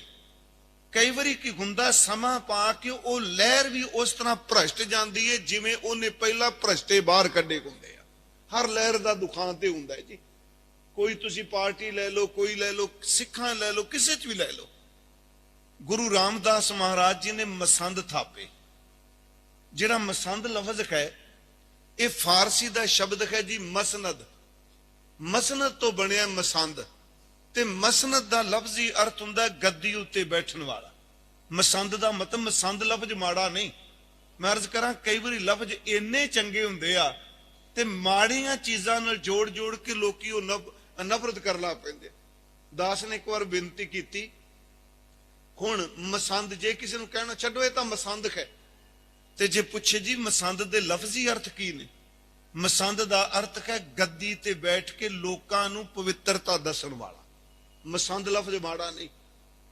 ਇਸੇ ਤਰ੍ਹਾਂ ਚਲੋ ਅੱਜ ਨਗਰ ਕੀਰਤਨ ਹੈ, ਤੁਸੀਂ ਬਜ਼ੁਰਗ ਬੈਠੇ ਹੋ, ਅੱਜ ਤੋਂ 50 ਸਾਲ 60 ਸਾਲ ਪਹਿਲਾਂ ਨਗਰ ਕੀਰਤਨ ਨਹੀਂ ਸਨ ਕਹਿੰਦੇ, ਇਹ ਕਹਿੰਦੇ ਸਨ ਗੁਰਪੁਰਬ ਅੱਜ ਸਤਿਗੁਰਾਂ ਦਾ ਜਲੂਸ ਨਿਕਲਣਾ ਹੈ। ਇਸ ਤਰ੍ਹਾਂ ਹੀ ਸੀ ਨਾ ਜੀ। ਹੁਣ ਨਹੀਂ ਕੋਈ ਜਲੂਸ ਕਹਿੰਦਾ, ਕਿਉਂਕਿ ਅਸਾਂ ਕੀ ਕੀਤਾ, ਜਲੂਸ ਲਫ਼ਜ਼ ਨੂੰ ਇੰਨੇ ਘਿਨਾਉਣੇ ਬੰਦਿਆਂ ਨਾਲ ਜੋੜ ਦਿੱਤਾ। ਜਿਸ ਬੰਦੇ ਨੇ ਗੰਦਾ ਕੰਮ ਕਰਨਾ, ਲੋਕਾਂ ਉਹ ਫਲਾਣੇ ਬੰਦੇ ਦਾ ਜਲੂਸ ਨਿਕਲ ਗਿਆ। ਮੈਂ ਕਹਿੰਦਾ ਐਡਾ ਦੁੱਖ ਲੱਗਦਾ, ਇੰਨਾ ਪਵਿੱਤਰ ਸ਼ਬਦ ਸਿੱਖਾਂ ਨੇ ਬੋਲਣਾ ਹੀ ਬੰਦ ਕਰ ਦਿੱਤਾ।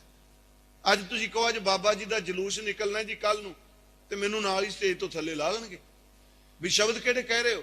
ਜਲੂਸ ਦਾ ਮਤਲਬ ਹੁੰਦਾ ਹੈ ਕਿ ਜਦੋਂ ਬਾਦਸ਼ਾਹ ਪੂਰੇ ਠਾਠ ਬਾਠ ਨਾਲ ਉਹਦੀ ਅਸਵਾਰੀ ਬਾਹਰ ਨਿਕਲਦੀ ਹੈ ਤੇ ਕਹਿੰਦੇ ਨੇ ਅੱਜ ਦੇਖੋ ਬਾਹਰ ਨਿਕਲੋ, ਬਾਦਸ਼ਾਹ ਦਾ ਜਲੂਸ ਨਿਕਲਦਾ ਹੈ। ਗੁਰਮੁਖੋ, ਨਗਰ ਕੀਰਤਨ ਤਾਂ ਢੋਲਕੀ ਵਜਾ ਕੇ ਵੀ ਕੀਰਤਨ ਹੋ ਸਕਦਾ ਹੈ, ਪਰ ਜਦੋਂ ਪੰਜ ਪਿਆਰੇ, ਪੰਜ ਨਿਸ਼ਾਨਚੀ, ਨਗਾਰਾ ਅੱਗੇ ਵੱਜਦਾ ਹੈ ਤੇ ਪਾਲਕੀ ਵਿੱਚ ਗੁਰੂ ਹੁੰਦੇ ਨੇ, ਕੇਵਲ ਨਗਰ ਕੀਰਤਨ ਨਹੀਂ ਹੁੰਦਾ, ਉਦੋਂ ਗੁਰੂ ਦਾ ਜਲੂਸ ਨਿਕਲਦਾ। ਉਦੋਂ ਸੱਚ ਹੈ ਕਿ ਗੁਰੂ ਦਾ ਮੀਰੀ ਪੀਰੀ ਦਾ ਉਹ ਸਿਧਾਂਤ ਪ੍ਰਗਟ ਹੁੰਦਾ ਹੈ। ਮੈਂ ਆਪ ਨੂੰ ਬੇਨਤੀ ਕੀਤੀ, ਸਮਾਂ ਆਇਆ ਮਸੰਦ ਆਪਣੇ ਆਚਰਨ ਤੋਂ ਡਿੱਗ ਪਏ, ਪਰ ਯਾਦ ਰੱਖੋ ਜਿੰਨੀ ਮਰਜ਼ੀ ਕੋਈ ਲਹਿਰ ਭ੍ਰਸ਼ਟ ਹੋ ਜਾਏ, ਕੋਈ ਨਾ ਕੋਈ ਰੱਬ ਦਾ ਨਵਾਜਿਆ ਹੋਇਆ ਉਹਦੇ ਵਿੱਚ ਜ਼ਰੂਰ ਰਹਿੰਦਾ ਹੈ। ਸਮਾਂ ਪਾ ਕੇ ਉਹ ਕੋਈ ਨਾ ਕੋਈ ਬੰਦਾ ਚੰਗਾ ਤੁਹਾਨੂੰ ਜ਼ਰੂਰ ਮਿਲੇਗਾ। ਗੁਰੂ ਗੋਬਿੰਦ ਸਿੰਘ ਜੀ ਵਾਲੇ ਇਹ ਮਸੰਦ ਬਹੁਤ ਜ਼ਿਆਦਾ ਗਰਗ ਹੈ। ਇਹ दारू ਪੀਣ ਲੱਗ ਪਏ, ਕੁਕਰਮ ਕਰਨ ਲੱਗ ਪਏ, ਗੁਰੂ ਦੇ ਪੈਸੇ ਵਿੱਚ ਸੱਚੀ ਮੁੱਚੀ ਰੱਜ ਕੇ ਇਹਨਾਂ ਬਦ ਫੈਲੀਆਂ ਸ਼ੁਰੂ ਕੀਤੀਆਂ। ਪਰ ਸੱਚੀ ਜਦੋਂ ਰੱਬ ਕਿਤੇ ਗੁਰੂ ਦੀ ਖੇਡ ਵਾਪਰਦੀ ਹੈ ਨਾ, ਕੋਈ ਪਤਾ ਨਹੀਂ ਕਿਹੜੇ ਵੇਲੇ ਉਹਦੀ ਅਦ੍ਰਿਸ਼ਟ ਲਾਠੀ ਵੱਜਣੀ ਹੈ, ਉਹ ਬੰਦੇ ਨੂੰ ਮਿੱਟੀ ਵਿੱਚ ਮਿਲਾ ਕੇ ਰੱਖ ਜਾਂਦੀ ਹੈ। ਕਦੀ ਬੰਦਾ ਜ਼ਿੰਦਗੀ 'ਚ ਹੰਕਾਰ ਨਾ ਕਰੇ। ਮੈਂ ਪਿਛਲੇ ਦਿਨ ਹੀ ਵੀ ਕਿਹਾ, ਆਪਾਂ ਮਾਡਲ ਟਾਊਨ ਲੁਧਿਆਣੇ, ਭਾਵੇਂ ਕੋਈ ਅੱਜ ਬੰਦਾ ਪੂਰੀ ਤਾਕਤ ਲੈ ਕੇ ਬੈਠਾ, ਫੁੱਲ ਮੈਜੋਰਟੀ ਹੈ, ਸਾਨੂੰ ਕਿਸੇ ਦੀ ਕੋਈ ਪਰਵਾਹ ਨਹੀਂ, ਭਾਵੇਂ ਹਿੰਦੁਸਤਾਨ ਵਿੱਚ ਜੋ ਮਰਜ਼ੀ ਕਰੀਏ, ਪਰ ਮੇਰਾ ਗੁਰੂ ਕਹਿੰਦਾ ਰੱਬ ਤੋਂ ਡਰੋ ਏ। ਉਹ ਅਸਮਾਨ ਤੱਕ ਚੜਿਆ ਹੋਇਆਂ ਨੂੰ ਨੱਕ ਵਿੱਚ ਨੱਥਾਂ ਪਾ ਕੇ ਧਰਤੀ ਉੱਤੇ ਸੱਟ ਦਿੰਦਾ ਹੈ।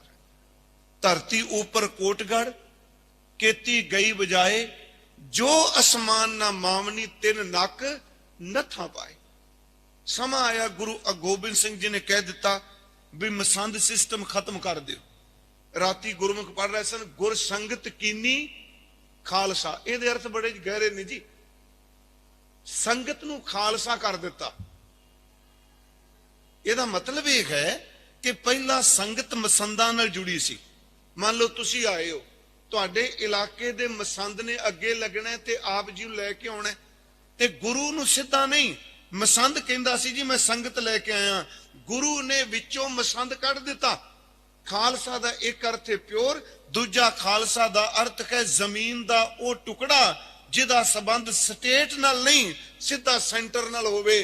ਖਾਲਸੇ ਦਾ ਮਤਲਬ ਹੈ ਉਹ ਸੰਗਤ ਜਿਹਦੇ ਵਿੱਚ ਹੁਣ ਮਸੰਦ ਵਿਸੋਲੇ ਨਹੀਂ, ਸਿੱਧਾ ਸੰਗਤ ਦਾ ਸੰਬੰਧ ਗੁਰੂ ਦੇ ਨਾਲ ਹੈ। ਗੁਰ ਸੰਗਤ ਕੀਨੀ ਖਾਲਸਾ। ਖਾਲਸਾ ਤੁਸੀਂ ਯਾਦ ਰੱਖੋ, ਇੱਕ ਮਰਦ ਕੀਤੀ ਪਿਓਰ ਹੈ ਅਰਥ, ਸ਼ੁੱਧ ਖਾਲਿਸ। ਦੂਜਾ ਖਾਲਸਾ ਦਾ ਅਰਥ ਹਿੰਦੁਸਤਾਨ 'ਚ ਵਰਤਦਾ ਹੈ। ਖਾਲਸ ਦਾ ਅਰਥ ਹੈ ਕਿ ਜ਼ਮੀਨ ਦਾ ਉਹ ਟੁਕੜਾ। ਅੱਜ ਤੁਸੀਂ ਵੀ ਦੇਖੋ ਕਈ ਐਸੇ ਸਟੇਟ ਨੇ ਜਿਨ੍ਹਾਂ ਵਿੱਚ ਥਾਵਾਂ ਪਈਆਂ, ਸਟੇਟ ਕਹਿੰਦੀ ਨਹੀਂ ਇਹ ਸਾਡੇ ਹੱਥ ਨਹੀਂ, ਇਹ ਸੈਂਟਰ ਦੇ ਅਧੀਨ ਹੈ। ਮੰਨ ਲਓ ਆ ਰੇਲ ਗੱਡੀ ਹੈ, ਸਟੇਟ ਇਹਦੇ ਵਿੱਚ ਕੀ ਕਰੇਗੀ? ਕਹਾਂਗੇ ਨਹੀਂ ਜੀ ਇਹ ਫੈਡਰਲ ਦੇ ਸਟੇਟ ਦਾ ਨਹੀਂ ਇਹ 'ਚ ਕੁਛ। ਮੈਂ ਆਪ ਨੂੰ ਬੇਨਤੀ ਕਰਾਂ, ਮਹਾਰਾਜ ਨੇ ਮਸੰਦ ਬੁਲਾ ਲੈ। ਜਦੋਂ ਸਾਰਿਆਂ ਦੇ ਲੇਖੇ ਦੇਖੇ ਤੇ ਗੱਲ ਆਪਾਂ ਇਹ ਕਰ ਰਹੇ ਹਾਂ, ਮਨਾ ਸਤਿਗੁਰੂ ਦੇ ਭਾਣੇ 'ਚ ਚੱਲਣਾ ਹੈ, ਹੁਕਮ ਚੱਲਣਾ ਹੈ, ਚੰਗਾ ਹੋਵੇ ਮੰਦਾ ਹੋਵੇ, ਕਦੀ ਆਪਣੇ ਗੁਰੂ ਦੇ ਕੀਤੇ ਤੇ ਤਰਕ ਨਹੀਂ ਕਰਨਾ। ਫਿਰ ਅਰਜ਼ ਹੈ, ਦੁੱਖ ਹੁੰਦਾ ਨਾ ਕਈ ਵਾਰੀ, ਬੀਬੀਆਂ ਬੈਠੀਆਂ ਨੇ, ਜਦੋਂ ਆਪਣੇ ਬੱਚੇ ਨੂੰ ਝਿੜਕ ਲੈਂਦੀਆਂ ਨੇ ਨਾ, ਮਾਰ ਲੈਂਦੀਆਂ ਨੇ, ਯਾਦ ਰੱਖਿਓ ਇਹਨਾਂ ਦੀਆਂ ਅੱਖਾਂ ਆਪਣੇ ਆਪ ਪਾਣੀ ਨਾਲ ਭਰ ਜਾਂਦੀਆਂ ਨੇ। ਝਿੜਕਣ ਤੋਂ ਬਾਅਦ ਆਪਣੇ ਪੁੱਤ ਨੂੰ ਘੁੱਟ ਕੇ ਸੀਨੇ ਨਾਲ, ਧੀ ਨੂੰ ਘੁੱਟ ਕੇ ਸੀਨੇ ਨਾਲ ਲਾਉਂਦੀਆਂ। ਜੇ ਸਤਿਗੁਰੂ ਝਿੜਕੇ ਵੀ ਤੇ ਗੁੱਸਾ ਨਾ ਮਨਾਈਏ, ਗੁਰੂ ਝਿੜਕਣ ਤੋਂ ਬਾਅਦ ਅੱਗੇ ਨਾਲੋਂ ਕਈ ਗੁਣਾ ਵੱਧ ਪਿਆਰ ਕਰਦਾ ਹੈ। ਮਹਾਰਾਜ ਨੇ ਕਿਹਾ ਜੇ ਗੁਰ ਝਿੜਕੈ ਤਾਂ ਮੀਠਾ ਲਾਗੈ। ਸਤਿਗੁਰਾਂ ਨੇ ਸਾਰੇ ਮਸੰਦ ਬੁਲਾ ਲਏ। ਹੋਇਆ ਕਿ ਜੀ ਨੱਕੇ ਦੇ ਇਲਾਕੇ ਦਾ ਇੱਕ ਮਸੰਦ ਸੀ ਜਿਹਦਾ ਨਾਮ ਸੀ ਅਸਲ 'ਚ ਭਾਈ ਸੰਗਤ ਸਾਹਿਬ। ਉਹਨਾਂ ਦਾ ਨਾਮ ਪੈ ਗਿਆ ਬਾਬਾ ਫੇਰੂ ਜੀ, ਸ਼ਾਇਦ ਆਪਨੇ ਸੁਣਿਆ ਹੋਣਾ। ਇਹ ਗੁਰੂ ਹਰਿਰਾਏ ਸਾਹਿਬ ਦੇ ਵੇਲੇ ਤੋਂ ਨਿਵਾਜੇ ਸਨ। ਗੁਰੂ ਹਰਕ੍ਰਿਸ਼ਨ ਸਾਹਿਬ, ਗੁਰੂ ਤੇਗ ਬਹਾਦਰ, ਗੁਰੂ ਗੋਬਿੰਦ ਸਿੰਘ ਜੀ ਤੱਕ ਜਦੋਂ ਸਾਰਿਆਂ ਦੀਆਂ ਵਹੀ ਖਾਤੇ ਫੋਲੇ ਤੇ ਪਿਆਰਿਓ ਭਾਈ ਫੇਰੂ ਉਹਦਾ ਕਿਤੇ ਵੀ ਨਾਮ ਨਹੀਂ ਬੋਲਦਾ ਵੀ ਉਹ ਨਾ ਭੇਟਾ ਦੇਣ ਆਏ ਨਾ ਗੁਰੂ ਦਰਬਾਰ ਚ ਆਏ ਗੁਰੂ ਗੋਬਿੰਦ ਸਿੰਘ ਵੇਲੇ। ਸਾਡਾ ਇਤਿਹਾਸ ਕਹਿੰਦਾ ਮਹਾਰਾਜ ਜੀ ਨੇ 5 ਸਿੱਖ ਭੇਜੇ ਭਾਈ ਆਲਮ ਸਿੰਘ ਉਹਨਾਂ ਨੂੰ। ਉਦੋਂ ਅੰਮ੍ਰਿਤ ਨਿਸ਼ਚਿਤ ਜੀ ਚਕਾਇਓ ਆਲਮ ਚੰਦ, ਉਹਨੂੰ ਕਿਹਾ ਜਾਓ ਤੁਸੀਂ ਫੇਰੂ ਨੂੰ ਪਕੜ ਕੇ ਲਿਆਓ, ਤੇ ਨਾਲ ਕਿਹਾ ਉਹਦੀਆਂ ਬਾਹਾਂ ਪਿੱਛੇ ਮੁਸ਼ਕਾਂ ਬੰਨ ਕੇ ਲਿਆਉਣੀਆਂ ਨੇ, ਰੱਸੀ ਨਾਲ ਬੰਨ ਕੇ ਉਹਨੂੰ ਪਕੜ ਕੇ ਲਿਆਓ। 5 ਸਿੱਖ ਗਏ ਉਹਦੇ ਸਥਾਨ ਤੇ ਜੀ। ਜਦੋਂ ਪਹੁੰਚੇ ਤੇ ਉੱਥੇ ਸੰਗਤ ਕੋਈ ਪਾਠ ਕਰ ਰਿਹਾ ਸੀ, ਕੋਈ ਸੇਵਾ ਕਰ ਰਿਹਾ ਸੀ, ਕੋਈ ਭਾਂਡੇ ਮਾਂਜ ਰਿਹਾ ਸੀ, ਕੋਈ ਕੱਪੜੇ ਬੁਣ ਰਿਹਾ ਸੀ, ਕੋਈ ਮੰਜੀ ਬੁਣ ਰਿਹਾ। ਉਹ ਜਾ ਕੇ ਪੁੱਛਦੇ ਨੇ ਜੀ ਫੇਰੂ ਜੀ ਕਿੱਥੇ ਨੇ? ਅੱਗੋਂ ਬੜੀ ਨਿਮਰਤਾ ਨਾਲ ਸੰਗਤਾਂ ਨੇ ਕਿਹਾ ਜੀ ਉਹ ਇਸ ਵੇਲੇ ਇਕਾਂਤ ਵੀ ਚਲੇ ਜਾਂਦੇ ਆ, ਥੋੜਾ ਜਿਹਾ ਸਮਾਂ ਨਦੀ ਦੇ ਕਿਨਾਰੇ ਜਾਂਦੇ ਆ, ਪਹਿਲਾਂ ਆਓ ਤੁਸੀਂ ਪ੍ਰਸ਼ਾਦਾ ਛਕੋ। ਉਹਨਾਂ 5 ਸਿੱਖਾਂ ਦੇ ਮਨ ਚ ਹੈ ਵੀ ਇਹ ਬੰਦੇ ਇਹਨਾਂ ਦਾ ਅੰਦਰ ਟਿਕਿਆ ਹੈ ਤੇ ਭਾਈ ਫੇਰੂ ਬਹੁਤ ਜੀਵਨ ਵਾਲਾ ਹੋਵੇਗਾ, ਭਾਵੇਂ ਉਹ ਮਸੰਦ ਹੈ। ਉਨੀ ਦੇਰ ਨੂੰ ਭਾਈ ਫੇਰੂ ਜੀ ਆ ਗਏ, ਆ ਕੇ ਬਰਤਨਾਂ 'ਚ ਖੜੇ ਹੋ ਗਏ ਤੇ ਕਿਹਾ ਜਾਂਦਾ ਜੀ 5 ਸਿੱਖਾਂ ਨੇ ਕਿਹਾ ਜੀ ਅਸੀਂ ਤੁਹਾਨੂੰ ਲੈਣ ਆਏ ਆ। ਇਹ ਨਹੀਂ ਕਹਿ ਦਿੱਤਾ ਤੁਹਾਡੀਆਂ ਬਾਹਾਂ ਪਿੱਛੇ ਬੰਨ ਕੇ, ਸਿਰਫ ਸਤਿਗੁਰੂ ਦਾ ਪੱਤਰ ਹੁਕਮ ਦਿਖਾ ਦਿੱਤਾ ਮਹਾਰਾਜ ਜੀ ਨੇ। ਇਸ ਤਰ੍ਹਾਂ ਪਿਆਰਿਓ ਉਸੇ ਵਕਤ ਬਾਬਾ ਫੇਰੂ ਬਜ਼ੁਰਗ ਸੀ, ਹੱਥ ਜੋੜ ਕੇ ਨੇਤਰ ਭਰ ਕੇ ਕਹਿੰਦਾ ਮੇਰੇ ਧੰਨ ਭਾਗ ਮੇਰੇ ਗੁਰੂ ਕਲਗੀ ਵਾਲੇ ਨੇ ਮੈਨੂੰ ਬੁਲਾਇਆ ਹੈ। ਇਹ ਨਹੀਂ ਕਿਹਾ ਮੈਂ ਇੰਨੇ ਦਿਨ ਦਾ ਪੁਰਾਣਾ ਮਸੰਦ। ਹੁਣ ਉਹਨਾਂ ਦਾ ਹਿਆ ਨਹੀਂ ਪਿਆ ਕਿ ਇਹਦੀਆਂ ਬਾਹਾਂ ਪਿੱਛੇ ਮੁਸ਼ਕਾਂ ਬਣ ਸਕਣ। ਗੁਰਮੁਖੋ ਧਿਆਨ ਦਿਆ ਜੇ। ਬਾਬਾ ਫੇਰੂ ਜੀ ਕਹਿੰਦੇ ਚਲੋ ਮੇਰੇ ਨਾਲ, ਮੇਰੀਆਂ ਬਾਹਾਂ ਪਿੱਛੇ ਬੰਨ ਲਓ। ਉਹ ਉੱਤਰ ਦਿੰਦੇ ਨੇ ਨਹੀਂ ਬਾਬਾ ਜੀ, ਬਾਬਾ ਫੇਰੂ ਜੀ ਤੁਸੀਂ ਉੱਚੇ ਸੁੱਚੇ ਕਰਨੀ ਕਮਾਣੀ ਵਾਲੇ ਹੋ, ਅਸੀਂ ਤੁਹਾਨੂੰ ਬੰਨ ਨਹੀਂ ਸਕਦੇ ਪਿੱਛੋਂ। ਸਿੱਖ ਪਤਾ ਕੀ ਉੱਤਰ ਦਿੰਦਾ ਹੈ? ਕਹਿੰਦਾ ਮੈਂ ਸਾਰੀ ਜ਼ਿੰਦਗੀ ਸਿਰਫ ਹੁਕਮ ਹੀ ਗੁਰੂ ਦੀ ਕਿਰਪਾ ਨਾਲ ਮੰਨਿਆ। ਹੁਣ ਉਹਦਾ ਹੁਕਮ ਆਇਆ ਵੀ ਇਹਨੂੰ ਬੰਨ ਕੇ ਦੀਆਂ ਬਾਹਾਂ ਲਿਆਓ, ਮੈਨੂੰ ਗੁਰੂ ਦੇ ਹੁਕਮ ਤੋਂ ਬੇਮੁਖ ਨਾ ਕਰਿਓ, ਜੋ ਗੁਰੂ ਨੇ ਕਿਹਾ ਤੁਸੀਂ ਉਹ ਕੁਝ ਹੀ ਕਰੋ। ਇੰਨੀ ਸੰਗਤ ਉਹਦੀ ਆਪਣੀ। ਕਿਹਾ ਜਾਂਦਾ ਜੀ ਉਹਨਾਂ ਨੇ ਆਪਣੀਆਂ ਬਾਹਾਂ ਪਿੱਛੇ ਕੀਤੀਆਂ। ਆਪਣੇ ਡੇਰੇ ਤੋਂ ਲੈ ਕੇ ਆਨੰਦਪੁਰ ਸਾਹਿਬ ਦੀ ਧਰਤੀ ਤੱਕ ਮੀਲਾਂ ਦਾ ਸਫ਼ਰ ਕਰਦੇ ਬਾਬੇ ਫੇਰੂ ਨੇ ਆਪਣੀਆਂ ਬਾਹਾਂ ਪਿੱਛੇ ਰੱਖੀਆਂ, ਜਿਵੇਂ ਬਾਹ ਉੱਤੇ ਬਾਹ ਰੱਖ ਕੇ ਕੋਈ ਬੰਦ ਹੈ। ਜਦੋਂ ਨਜ਼ਦੀਕ ਆਏ ਤੇ ਕਹਿਣ ਲੱਗੇ ਹੁਣ ਤੁਸੀਂ ਰੱਸੇ ਨਾਲ ਬੰਨ ਲਓ, ਗੁਰੂ ਜੀ ਦਾ ਹੁਕਮ ਹੈ। ਪਿਆਰਿਓ ਬੰਨ ਕੇ ਲੈ ਗਏ, ਦਰਬਾਰ ਸਜਿਆ ਸੀ। ਧੰਨ ਗੁਰੂ ਗੋਬਿੰਦ ਸਿੰਘ ਜੀ ਦੇ ਪੇਸ਼ ਕੀਤਾ। ਹਜ਼ੂਰ ਨੇ ਕਿਹਾ ਇਹਨਾਂ ਦੀਆਂ ਬਾਹਾਂ ਪਿੱਛੇ ਖੋਲ ਦਿਓ। ਪਿੱਛੋਂ ਬਾਹਾਂ ਖੋਲ ਦਿੱਤੀਆਂ। ਬਾਹ ਖੁੱਲਣ ਦੀ ਦੇਰ ਸੀ, ਆਪਣੀ ਦਾੜੀ, ਉਹਨਾਂ ਦਾੜਾ ਬੜਾ ਲੰਮਾ ਸੀ, ਆਪਣੀ ਦਾੜੀ ਹੱਥਾਂ ਵਿੱਚ ਪਕੜ ਲਈ। ਦਾੜੀ ਪਕੜਨ ਦਾ ਮਤਲਬ ਹੁੰਦਾ ਸੀ ਮੈਂ ਬੜੀਆਂ ਗਲਤੀਆਂ ਕਰਕੇ ਆਇਆ, ਮੈਂ ਗੁਨਾਹਗਾਰ ਹਾਂ। ਮੈਂ ਤਾਂ ਕਿਹਾ ਵੀ ਮਣਾ ਗੁਰੂ ਦੇ ਭਾਣੇ 'ਚ ਚੱਲੀ, ਤੈਨੂੰ ਦੁੱਖ ਨਹੀਂ ਲੱਗੇਗਾ। ਉਹਨਾਂ ਨੇ ਆਪਣੇ ਦਾੜੇ ਨੂੰ ਪਕੜ ਲਿਆ। ਹਜ਼ੂਰ ਕਹਿੰਦੇ ਨੇ ਵਈ ਮੁੰਸ਼ੀ ਨੂੰ ਕਹਿੰਦੇ ਆ ਦੇਖ ਇਹ ਕਦੀ ਦਸਵੰਧ ਦੀ ਮਾਇਆ ਦੇਣ ਆਇਆ? ਉਹਨੇ ਸਾਰਾ ਫੋਲਿਆ। ਕਹਿੰਦਾ ਮਹਾਰਾਜ ਇਹ ਤਾਂ ਕਦੀ ਵੀ ਨਹੀਂ ਆਇਆ। ਸੰਗਤ ਸੋਚਦੀ ਇਹਦੇ ਨਾਲ ਕੀ ਬਣੇਗਾ। ਬਾਬੇ ਫੇਰੂ ਨੇ ਦਾੜੀ ਹੱਥ 'ਚ ਪਕੜੀ, ਦੋਨਾਂ ਹੱਥਾਂ 'ਚ, ਬਾਹਰ ਖਲੋਤਾ ਮਹਾਰਾਜ ਦੇ ਸਾਹਮਣੇ ਰੋਈ ਜਾਏ। ਸਤਿਗੁਰੂ ਨੇ ਨੇਤਰ ਬੰਦ ਕੀਤੇ। ਗੁਰੂ ਗੋਬਿੰਦ ਸਿੰਘ ਮਹਾਰਾਜ ਉਹਦੇ ਵੱਲ ਨਜ਼ਰ ਭਰ ਕੇ ਦੇਖਿਆ, ਦੁਬਾਰਾ ਫਿਰ ਬੰਦ ਕੀਤੇ। ਇੱਕੋ ਦਮ ਕੀ ਹੋਇਆ, ਹਜ਼ੂਰ ਸਿੰਘਾਸਨ ਤੋਂ ਉਤਰ ਕੇ ਥੱਲੇ ਆ ਗਏ। ਬਾਬੇ ਫੇਰੂ ਦੀ ਦਾੜੀ ਉਹਦੇ ਹੱਥਾਂ 'ਚੋਂ ਕਢਾ ਕੇ ਆਪਣੇ ਸੀਨੇ ਨਾਲ ਲਾ ਕੇ ਕਹਿਣ ਲੱਗੇ ਇਹਦੇ ਵਹੀ ਖਾਤੇ ਬੰਦ ਕਰ ਦਿਓ, ਇਹਦੀ ਸਾਰੀ ਸੇਵਾ ਸਾਡੇ ਹਿਰਦੇ ਉੱਤੇ ਲਿਖੀ ਹੋਈ। ਵਹੀ ਖਾਤੇ ਲਿਖੀ, ਹਿਰਦੇ 'ਚ ਲਿਖੀ। ਪਿਆਰਿਓ ਛੋਟੀ ਜੀ ਗੱਲ ਨਹੀਂ। ਉਹਨੂੰ ਆਪਣੀ ਸੰਗਤ ਇੰਨੀ ਪਿਆਰ ਕਰੇ, ਫਿਰ ਵੀ ਉਹ ਬੰਦਾ, ਉਹਨੇ ਕਿਹਾ ਜੇ ਤੂੰ ਲੰਗਰ ਦੀ ਕੜਛੀ ਪਕੜਾਈ ਤਾਂ ਵੀ ਤੇਰਾ, ਜੇ ਤੂੰ ਮੈਨੂੰ ਰਬਾਬ ਪੜਾ ਕੇ ਕੀਰਤਨ ਤੇ ਲਾਇਆ ਤਾਂ ਵੀ ਤੇਰਾ, ਜੇ ਮੈਨੂੰ ਕਲਮ ਪਕੜ ਕੇ ਬਾਣੀ ਲਿਖਣ ਤੇ ਲਾਇਆ ਮੈਂ ਤਾਂ ਵੀ ਤੇਰਾ। ਸੱਚ ਇਹ ਵੇ ਸਤਿਗੁਰੂ, ਜੇ ਤੂੰ ਰੱਸੇ ਨਾਲ ਮੇਰੀਆਂ ਬਾਹਾਂ ਬੰਨ ਕੇ ਕਹੇ ਸੱਚ ਇਹ ਵੇ ਮੈਂ ਫਿਰ ਵੀ ਤੇਰਾ ਹਾਂ। ਗੁਰਮੁਖੋ ਸੁਣਿਓ, ਉੱਥੇ ਫਿਰ ਗੁਰੂ ਗੋਬਿੰਦ ਸਿੰਘ ਮਹਾਰਾਜ ਜੀ ਨੇ ਜੀ 5 ਬਖਸ਼ਾਂ ਕੀਤੀਆਂ। ਇਹ ਬਖਸ਼ਾਂ ਜ਼ਰੂਰ ਸੁਣਿਓ। 5 ਬਖਸ਼ਾਂ ਕੀਤੀਆਂ। ਉਸ ਵਿੱਚ ਪਹਿਲੀ ਬਖਸ਼ਿਸ਼ ਕੀਤੀ, ਸੁਣਿਓ ਧਿਆਨ ਦਿਆ ਜੇ ਗੁਰਮੁਖੋ। ਪਹਿਲੀ ਬਖਸ਼ਿਸ਼ ਕੀਤੀ, ਭਾਈ ਫੇਰੂ ਤੇਰੀ ਸੱਚੀ ਦਾੜੀ। ਸੁਣੋ, ਭਾਈ ਫੇਰੂ ਤੇਰੀ ਸੱਚੀ ਦਾੜੀ। ਦੂਜੀ ਬਖਸ਼ਿਸ਼ ਕੀਤੀ, ਭਾਈ ਫੇਰੂ ਤੇਰੀ ਸੇਵਾ ਗਾੜੀ। ਗਾੜੀ ਦਾ ਮਤਲਬ ਤੇਰੀ ਸੇਵਾ 'ਚ ਕੋਈ ਕਪਟ ਨਹੀਂ।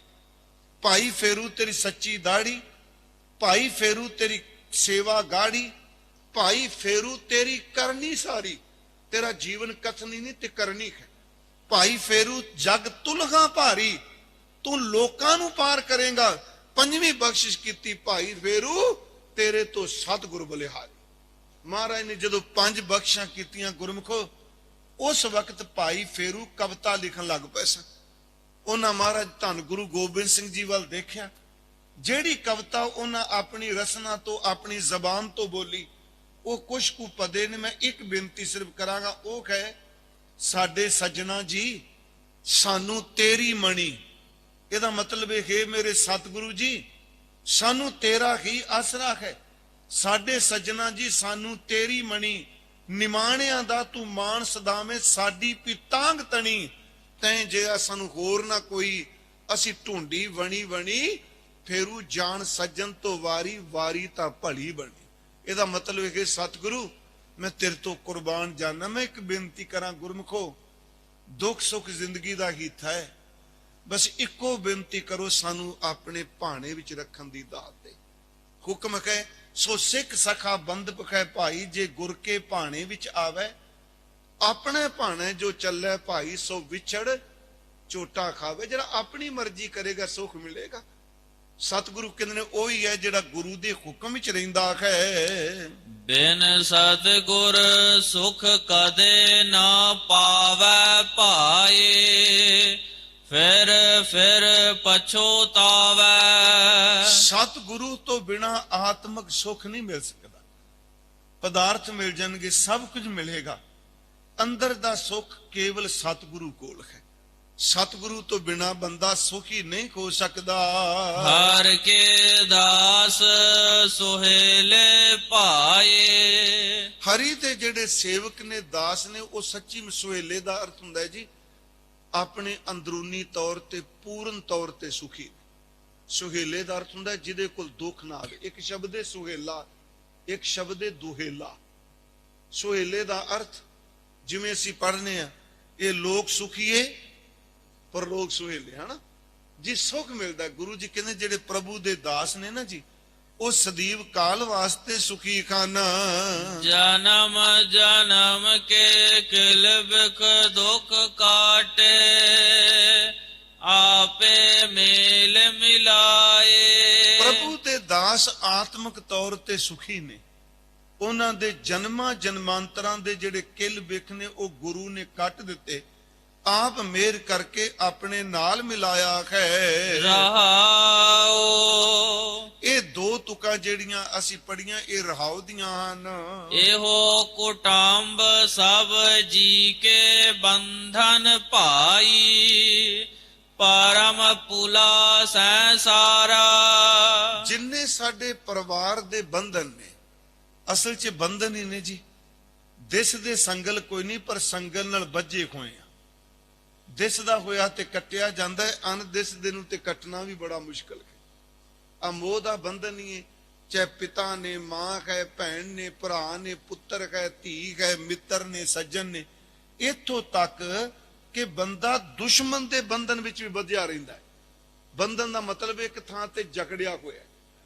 ਮਹਾਰਾਜ ਕਹਿੰਦੇ ਨੇ ਇਹ ਜਿੰਨੇ ਵੀ ਬੰਧਨ ਨੇ ਨਾ ਜੀ, ਇਹ ਬੰਦੇ ਨੂੰ ਸੰਸਾਰ ਦੇ ਭਰਮ ਵਿੱਚ, ਭੁਲੇਖੇ ਵਿੱਚ ਪਾਈ ਰੱਖਦੇ ਹਨ। ਬਿਨ ਗੁਰ ਬੰਧਨ ਟੂਟੈ ਨਾਹੀ, ਗੁਰਮੁਖ ਮੋਖ ਦੁਆਰਾ। ਸਤਿਗੁਰੂ ਤੋਂ ਬਿਨਾ ਅੰਦਰ ਦੇ ਬੰਧਨ ਇਨਸਾਨ ਦੇ ਟੁੱਟਦੇ ਨਹੀਂ। ਮੁਕਤੀ ਦਾ ਦੁਆਰਾ ਗੁਰੂ ਦੇ ਰਾਹੀਂ ਮਿਲਦਾ ਹੈ। ਕਰਮ ਕਰਹਿ ਗੁਰ ਸ਼ਬਦ ਨ ਪਛਾਨਹਿ, ਮਰ ਜਨਮ ਹੈ ਵਾਰੋ ਵਾਰਾ। ਇਨਸਾਨ ਸਕਾਮ ਕਰਮ ਕਰਦੇ ਆ, ਕਾਮਨਾ ਨੂੰ ਧਾਰਨ ਕਰਕੇ ਕਰਮ ਕਰਦੇ ਆ, ਪਰ ਗੁਰੂ ਦੇ ਸ਼ਬਦ ਨੂੰ ਨਹੀਂ ਪਹਿਚਾਣਦੇ। ਹਉ ਮੇਰਾ ਜਗ ਪਲਚ ਰਹਿਆ ਭਾਈ, ਕੋਇ ਨ ਕਿਸਹੀ ਕੇਰਾ। ਹਉ ਮੇਰਾ, ਮੈਂ ਅਤੇ ਆਪਣਤ। ਹਉ ਦਾ ਅਰਥ ਹੁੰਦਾ ਮੈਂ ਮੇਰਾ, ਇਹ ਚੀਜ਼ ਮੇਰੀ, ਆ ਮੈਂ ਖਾਂ। ਮਹਾਰਾਜ ਕਹਿੰਦੇ ਇਨਸਾਨ ਕੌਮੇ ਵਿੱਚ ਮੈਂ ਮੇਰੀ ਵਿੱਚ ਉਲਝਿਆ ਹੋਇਆ ਹੈ। ਇਸ ਸੰਸਾਰ ਵਿੱਚ ਕੋਈ ਵੀ ਕਿਸੇ ਦਾ ਨਹੀਂ। ਗੁਰਮੁਖ ਮਹਲ ਪਾਇਨ ਗੁਣ ਗਾਵਨ, ਨਿਜ ਘਰ ਹੋਏ ਬਸੇਰਾ। ਪਰ ਗੁਰੂ ਦੇ ਬਚਨ ਨੂੰ ਮੰਨਣ ਵਾਲੇ ਜਿਹੜੇ ਗੁਰਮੁਖ ਨੇ, ਉਹਨਾਂ ਨੂੰ ਪਰਮਾਤਮਾ ਦਾ ਘਰ ਮਹਿਲ ਟਿਕਾਣਾ ਮਿਲਦਾ ਹੈ। ਉਹ ਆਪਣੇ ਨਿਜ ਘਰ ਅੰਤਰ ਆਤਮੇ ਟਿਕ ਜਾਂਦੇ ਹਨ। ਐਥੈ ਬੁਝੈ ਸੋ ਆਪ ਪਛਾਣੈ, ਹਰ ਪ੍ਰਭ ਹੈ ਤਿਸ ਕੇਰਾ। ਜਿਹੜਾ ਇਨਸਾਨ ਇਸ ਜਨਮ ਵਿੱਚ ਇਸ ਗੱਲ ਨੂੰ ਸਮਝ ਜਾਂਦਾ ਹੈ, ਆਪਣੇ ਆਪ ਨੂੰ ਪਹਿਚਾਨ ਲੈਂਦਾ ਹੈ, ਆਪਣੇ ਅੰਤਰ ਆਤਮੇ ਜੁੜ ਜਾਂਦਾ ਹੈ, ਪ੍ਰਭੂ ਪਰਮਾਤਮਾ ਉਸ ਦਾ ਹੈ। ਸਤਿਗੁਰੂ ਸਦਾ ਦਇਆਲ ਹੈ ਭਾਈ, ਵਿਣ ਭਾਗਾ ਕਿਆ ਪਾਈਐ। ਅਖੀਰ ਤੇ ਸਾਹਿਬ ਕਹਿ ਰਹੇ ਨੇ ਸਤਿਗੁਰੂ ਸਦਾ ਦਇਆਲ ਹੈ ਭਾਈ। ਮਤ ਕਹੀਏ ਜੀ ਗੁਰੂ ਅਜੇ ਦਇਆ ਨਹੀਂ ਕੀਤੀ, ਕਿਰਪਾ ਨਹੀਂ ਕੀਤੀ। ਅਸੀਂ ਇਹ ਲਫ਼ਜ਼ ਕਹਿ ਵੀ ਦਿੰਨੇ ਆ ਵੀ ਗੁਰੂ ਦੇ ਘਰ ਵਿੱਚ ਦੇਰ ਤਾਂ ਹੈ ਪਰ ਹਨੇਰ ਨਹੀਂ। ਨਹੀਂ ਪਿਆਰਿਓ, ਨਾ ਇੱਥੇ ਦੇਰ ਹੈ ਤੇ ਨਾ ਇੱਥੇ ਹਨੇਰ ਹੈ। ਇਹ ਲਫ਼ਜ਼ ਹੀ ਗਲਤ ਹੈ ਵੀ ਤੇਰੇ ਘਰ 'ਚ ਦੇਰ ਹੈ। ਨਹੀਂ, ਗੁਰੂ ਤਾਂ ਕਹਿੰਦਾ ਸੂਕੇ ਖਰੇ ਕੀਏ ਖਿਨ ਮੈਂ। ਕਿੰਨੀ ਕੁ ਦੇਰ ਲੱਗਦੀ ਹੈ ਜੀ। ਮਹਾਰਾਜ ਸ਼ਬਦ ਵਰਤੇ ਨੇ, ਦੀਵਾ ਬਲੇ ਅੰਧੇਰਾ ਜਾਏ। ਦੀਵਾ ਬਾਲਿਆਂ ਤੇ ਕਹਾਂਗੇ ਜੇ ਵੇਟ ਕਰੋ, ਦੀਵਾ ਬਲ ਗਿਆ, ਹੁਣ ਕੋਈ ਸਮੇਂ ਬਾਅਦ ਹਨੇਰਾ ਜਾਏਗਾ। ਨਹੀਂ ਪਿਆਰਿਓ, ਦੀਵਾ ਬਲੇ ਤੇ ਹਨੇਰਾ ਜਾਂਦੇ ਆ, ਦੇਰੀ ਨਹੀਂ ਲੱਗਦੀ। ਦੇਰੀ ਵੀ ਸਾਡੇ ਵੱਲੋਂ ਵੇ ਤੇ ਹਨੇਰੀ ਵੀ ਸਾਡੇ ਵੱਲੋਂ। ਸੂਰਜ ਦੀ ਕਿਰਨ ਦਰਵਾਜ਼ੇ ਅੱਗੇ ਆਪਣੀ ਰੋਸ਼ਨੀ ਬਖੇਰ ਰਹੀ ਹੈ, ਤੇ ਜੇ ਬੰਦਾ ਅੰਦਰ ਬੈਠਾ ਕਹੀ ਰਿਹਾ ਅਜੇ ਦੇਰੀ ਹੈ, ਦਰਵਾਜ਼ਾ ਖੋਲ, ਚਾਨਣ ਆਪਣੇ ਆਪ ਆ ਜਾਏਗਾ। ਮਨਾ ਗੁਰੂ ਵੱਲੋਂ ਕੋਈ ਦੇਰ ਨਹੀਂ ਤੇ ਗੁਰੂ ਵੱਲੋਂ ਕਦੀ ਖੰਦੇਰ ਨਹੀਂ। ਸਤਿਗੁਰੂ ਸਦਾ ਦਿਆਲ ਹੈ। ਪਰ ਜੀ ਫਿਰ ਦੇਰੀ ਹਨੇਰ ਕਿਉਂ? ਕਹਿਣ ਲੱਗੇ ਜਦੋਂ ਭਾਗ ਮਾੜੇ ਹੋਣ, ਬੰਦੇ ਲਈ ਤ੍ਰਿਣ ਓਲੇ ਲਾਖ ਛਪਾਇਆ। ਫਿਰ ਕੱਪੜੇ ਥੱਲੇ ਵੀ ਕੀਮਤੀ ਲਾਲ ਪਿਆਰ ਹੈ, ਬੰਦਾ ਤਾਂ ਵੀ ਭੁੱਖੇ ਦਾ ਭੁੱਖਾ ਰਹਿੰਦਾ। ਭਾਗ ਮਾੜੇ ਹੋਣ। ਸਤਿਗੁਰੂ ਸਦਾ ਦਿਆਲ ਹੈ, ਭਾਗਾਂ ਤੋਂ ਬਿਨਾ ਦਾਤ ਨਹੀਂ ਮਿਲਦੀ। ਏਕ ਨਦਰ ਕਰ ਵੇਖਾ ਸਭ ਉਪਰ, ਜਿਹਾ ਪਾਓ ਤੇਹਾ ਫਲ ਪਾਈਐ। ਏਕ ਨਦਰ ਕਰ ਦੇਖਾ ਸਭ ਉੱਪਰ। ਉਹਦੀ ਦ੍ਰਿਸ਼ਟੀ ਸਭ ਨੂੰ ਇੱਕ ਸਮਾਨ ਦੇਖਦੇ। ਸੱਚ ਹੈ, ਉਹਦੇ ਵਿੱਚ ਸਾਹਮਣੇ ਕੋਈ ਮਿੱਤਰ ਨਹੀਂ, ਕੋਈ ਦੁਸ਼ਮਣ ਨਹੀਂ। ਤੇ ਮਹਾਰਾਜ ਕਹਿੰਦੇ ਜਿਹਾ ਭਾਓ ਤੇਹਾ ਫਲ ਪਾਈਐ। ਜਿਹੋ ਜੀ ਸਾਡੇ ਅੰਦਰ ਦੀ ਭਾਵਨਾ ਹੈ, ਉਹ ਜਿਹਾ ਫਲ ਮਿਲ ਜਾਂਦਾ। ਸਿੰਘ ਸਾਹਿਬ ਆ ਗਿਆ, ਮੈਂ ਸਮਾਪਤੀ ਕਰਨ ਲੱਗਾ। ਇੱਥੋਂ ਦੇਖੋ ਅੱਜ ਜਿੱਥੇ ਅਸੀਂ ਬੈਠੇ ਹਾਂ ਨਾ, ਚਲੋ ਜਿੱਥੇ ਅਸੀਂ ਬੈਠੇ ਹਾਂ ਸਤ ਬਚਨ ਜੀ, ਇੱਥੇ ਏਡੀ ਵੱਡੀ ਵਿਆਖਿਆ ਹੈ, ਜੇਹਾ ਭਾਉ ਤਿਹਾ ਫਲ ਪਾਈਏ। ਆਹ ਹੈ ਤਖਤ ਸਾਹਿਬ ਸ੍ਰੀ ਹਰਮੰਦਰ ਜੀ, ਉਦੋਂ ਹਵੇਲੀ ਸੀ ਜੀ। ਇਸ ਪਾਸੇ ਕੰਗਣ ਘਾਟ ਹੈ, ਆਪ ਸਭ ਨੂੰ ਪਤਾ, ਸੱਜੇ ਹੱਥ। ਇਸ ਪਾਸੇ ਬਾਲ ਲੀਲਾ ਹੈ, ਵਿਚਕਾਰ ਬਾਲਾ ਪ੍ਰੀਤਮ ਹੈ। ਜਿਹਾ ਭਾਉ, ਜਿਹੜੀ ਭਾਵਨਾ ਸ਼ਿਵ ਦੱਤ ਲੈ ਕੇ ਬੈਠਾ ਹੈ, ਗੁਰੂ ਉਸ ਰੂਪ ਵਿੱਚ ਵੀ ਬਖਸ਼ਿਸ਼ ਕਰਦਾ ਹੈ। ਤੇ ਜਿਹੜੀ ਭਾਵਨਾ ਬਿਸ਼ੰਪਰਾ ਦੇਵੀ ਲੈ ਕੇ ਬੈਠੀ ਏ, ਗੁਰੂ ਉਸ ਭਾਵਨਾ ਨੂੰ ਵੀ ਭਾਗ ਲਾਂਦਾ ਹੈ। ਇਸ ਬੇਨਤੀ ਨੂੰ ਥੋੜਾ ਜਿਹਾ ਫਿਰ ਸੁਣਿਓ ਕਿ ਸਤਿਗੁਰੂ ਗੁਰੂ ਗੋਬਿੰਦ ਸਿੰਘ ਮਹਾਰਾਜ ਬਾਲਾ ਪ੍ਰੀਤਮ, ਆਪ ਸਭ ਨੂੰ ਪਤਾ ਹੈ, ਪੰਡਿਤ ਸ਼ਿਵ ਦੱਤ ਜੀ ਠਾਕੁਰ ਨੂੰ ਪੂਜਦੇ ਸਨ, ਸ਼੍ਰੀ ਰਾਮ ਜੀ ਦੇ ਪੁਜਾਰੀ ਨੇ। ਤੇ ਉਹ ਰੋਜ਼ਾਨਾ ਨੇਮ ਨਾਲ ਗੰਗਾ ਦੇ ਕਿਨਾਰੇ ਆ ਕੇ ਧਿਆਨ 'ਚ ਬੈਠਦੇ ਸਨ। ਇਸ ਗੱਲ ਤੋਂ ਅਸੀਂ ਇਨਕਾਰ ਹੀ ਨਹੀਂ ਹੋ ਸਕਦੇ। ਰੋਜ਼ ਉਹ ਬੈਠਦੇ ਨੇ। ਪਰ ਮੇਰੇ ਚੋਜੀ ਪ੍ਰੀਤਮ ਬਾਲਾ ਪ੍ਰੀਤਮ, ਉਹ ਗੰਗਾ ਦੇ ਕਿਨਾਰੇ ਜਾਂਦੇ ਆ, ਕਿਉਂਕਿ ਵਿਦਵਾਨ ਨੇ ਪੰਡਿਤ ਸ਼ਿਵਦੱਤ, ਸੰਸਕ੍ਰਿਤ ਦਾ ਮਹਾਨ ਵਿਦਵਾਨ, ਵੇਦਾਂ ਦਾ, ਸਿਮਰਤੀਆਂ ਦਾ, ਸ਼ਾਸਤਰਾਂ ਦਾ, ਪੁਰਾਣਾਂ ਦਾ ਗਿਆਤਾ। ਮੈਂ ਕਈ ਵਾਰੀ ਕਹਿੰਦਾ ਆਮ ਬੰਦੇ ਨੂੰ ਤਬਦੀਲ ਕਰਨਾ ਬੜਾ ਸੌਖਾ ਜੇ, ਵਿਦਵਾਨ ਬੰਦੇ ਨੂੰ ਚੇਂਜ ਕਰਨ ਵਾਸਤੇ ਯਾਦ ਰੱਖਿਓ ਪੂਰੀ ਜ਼ਿੰਦਗੀ ਲੰਘ ਜਾਂਦੀ ਹੈ।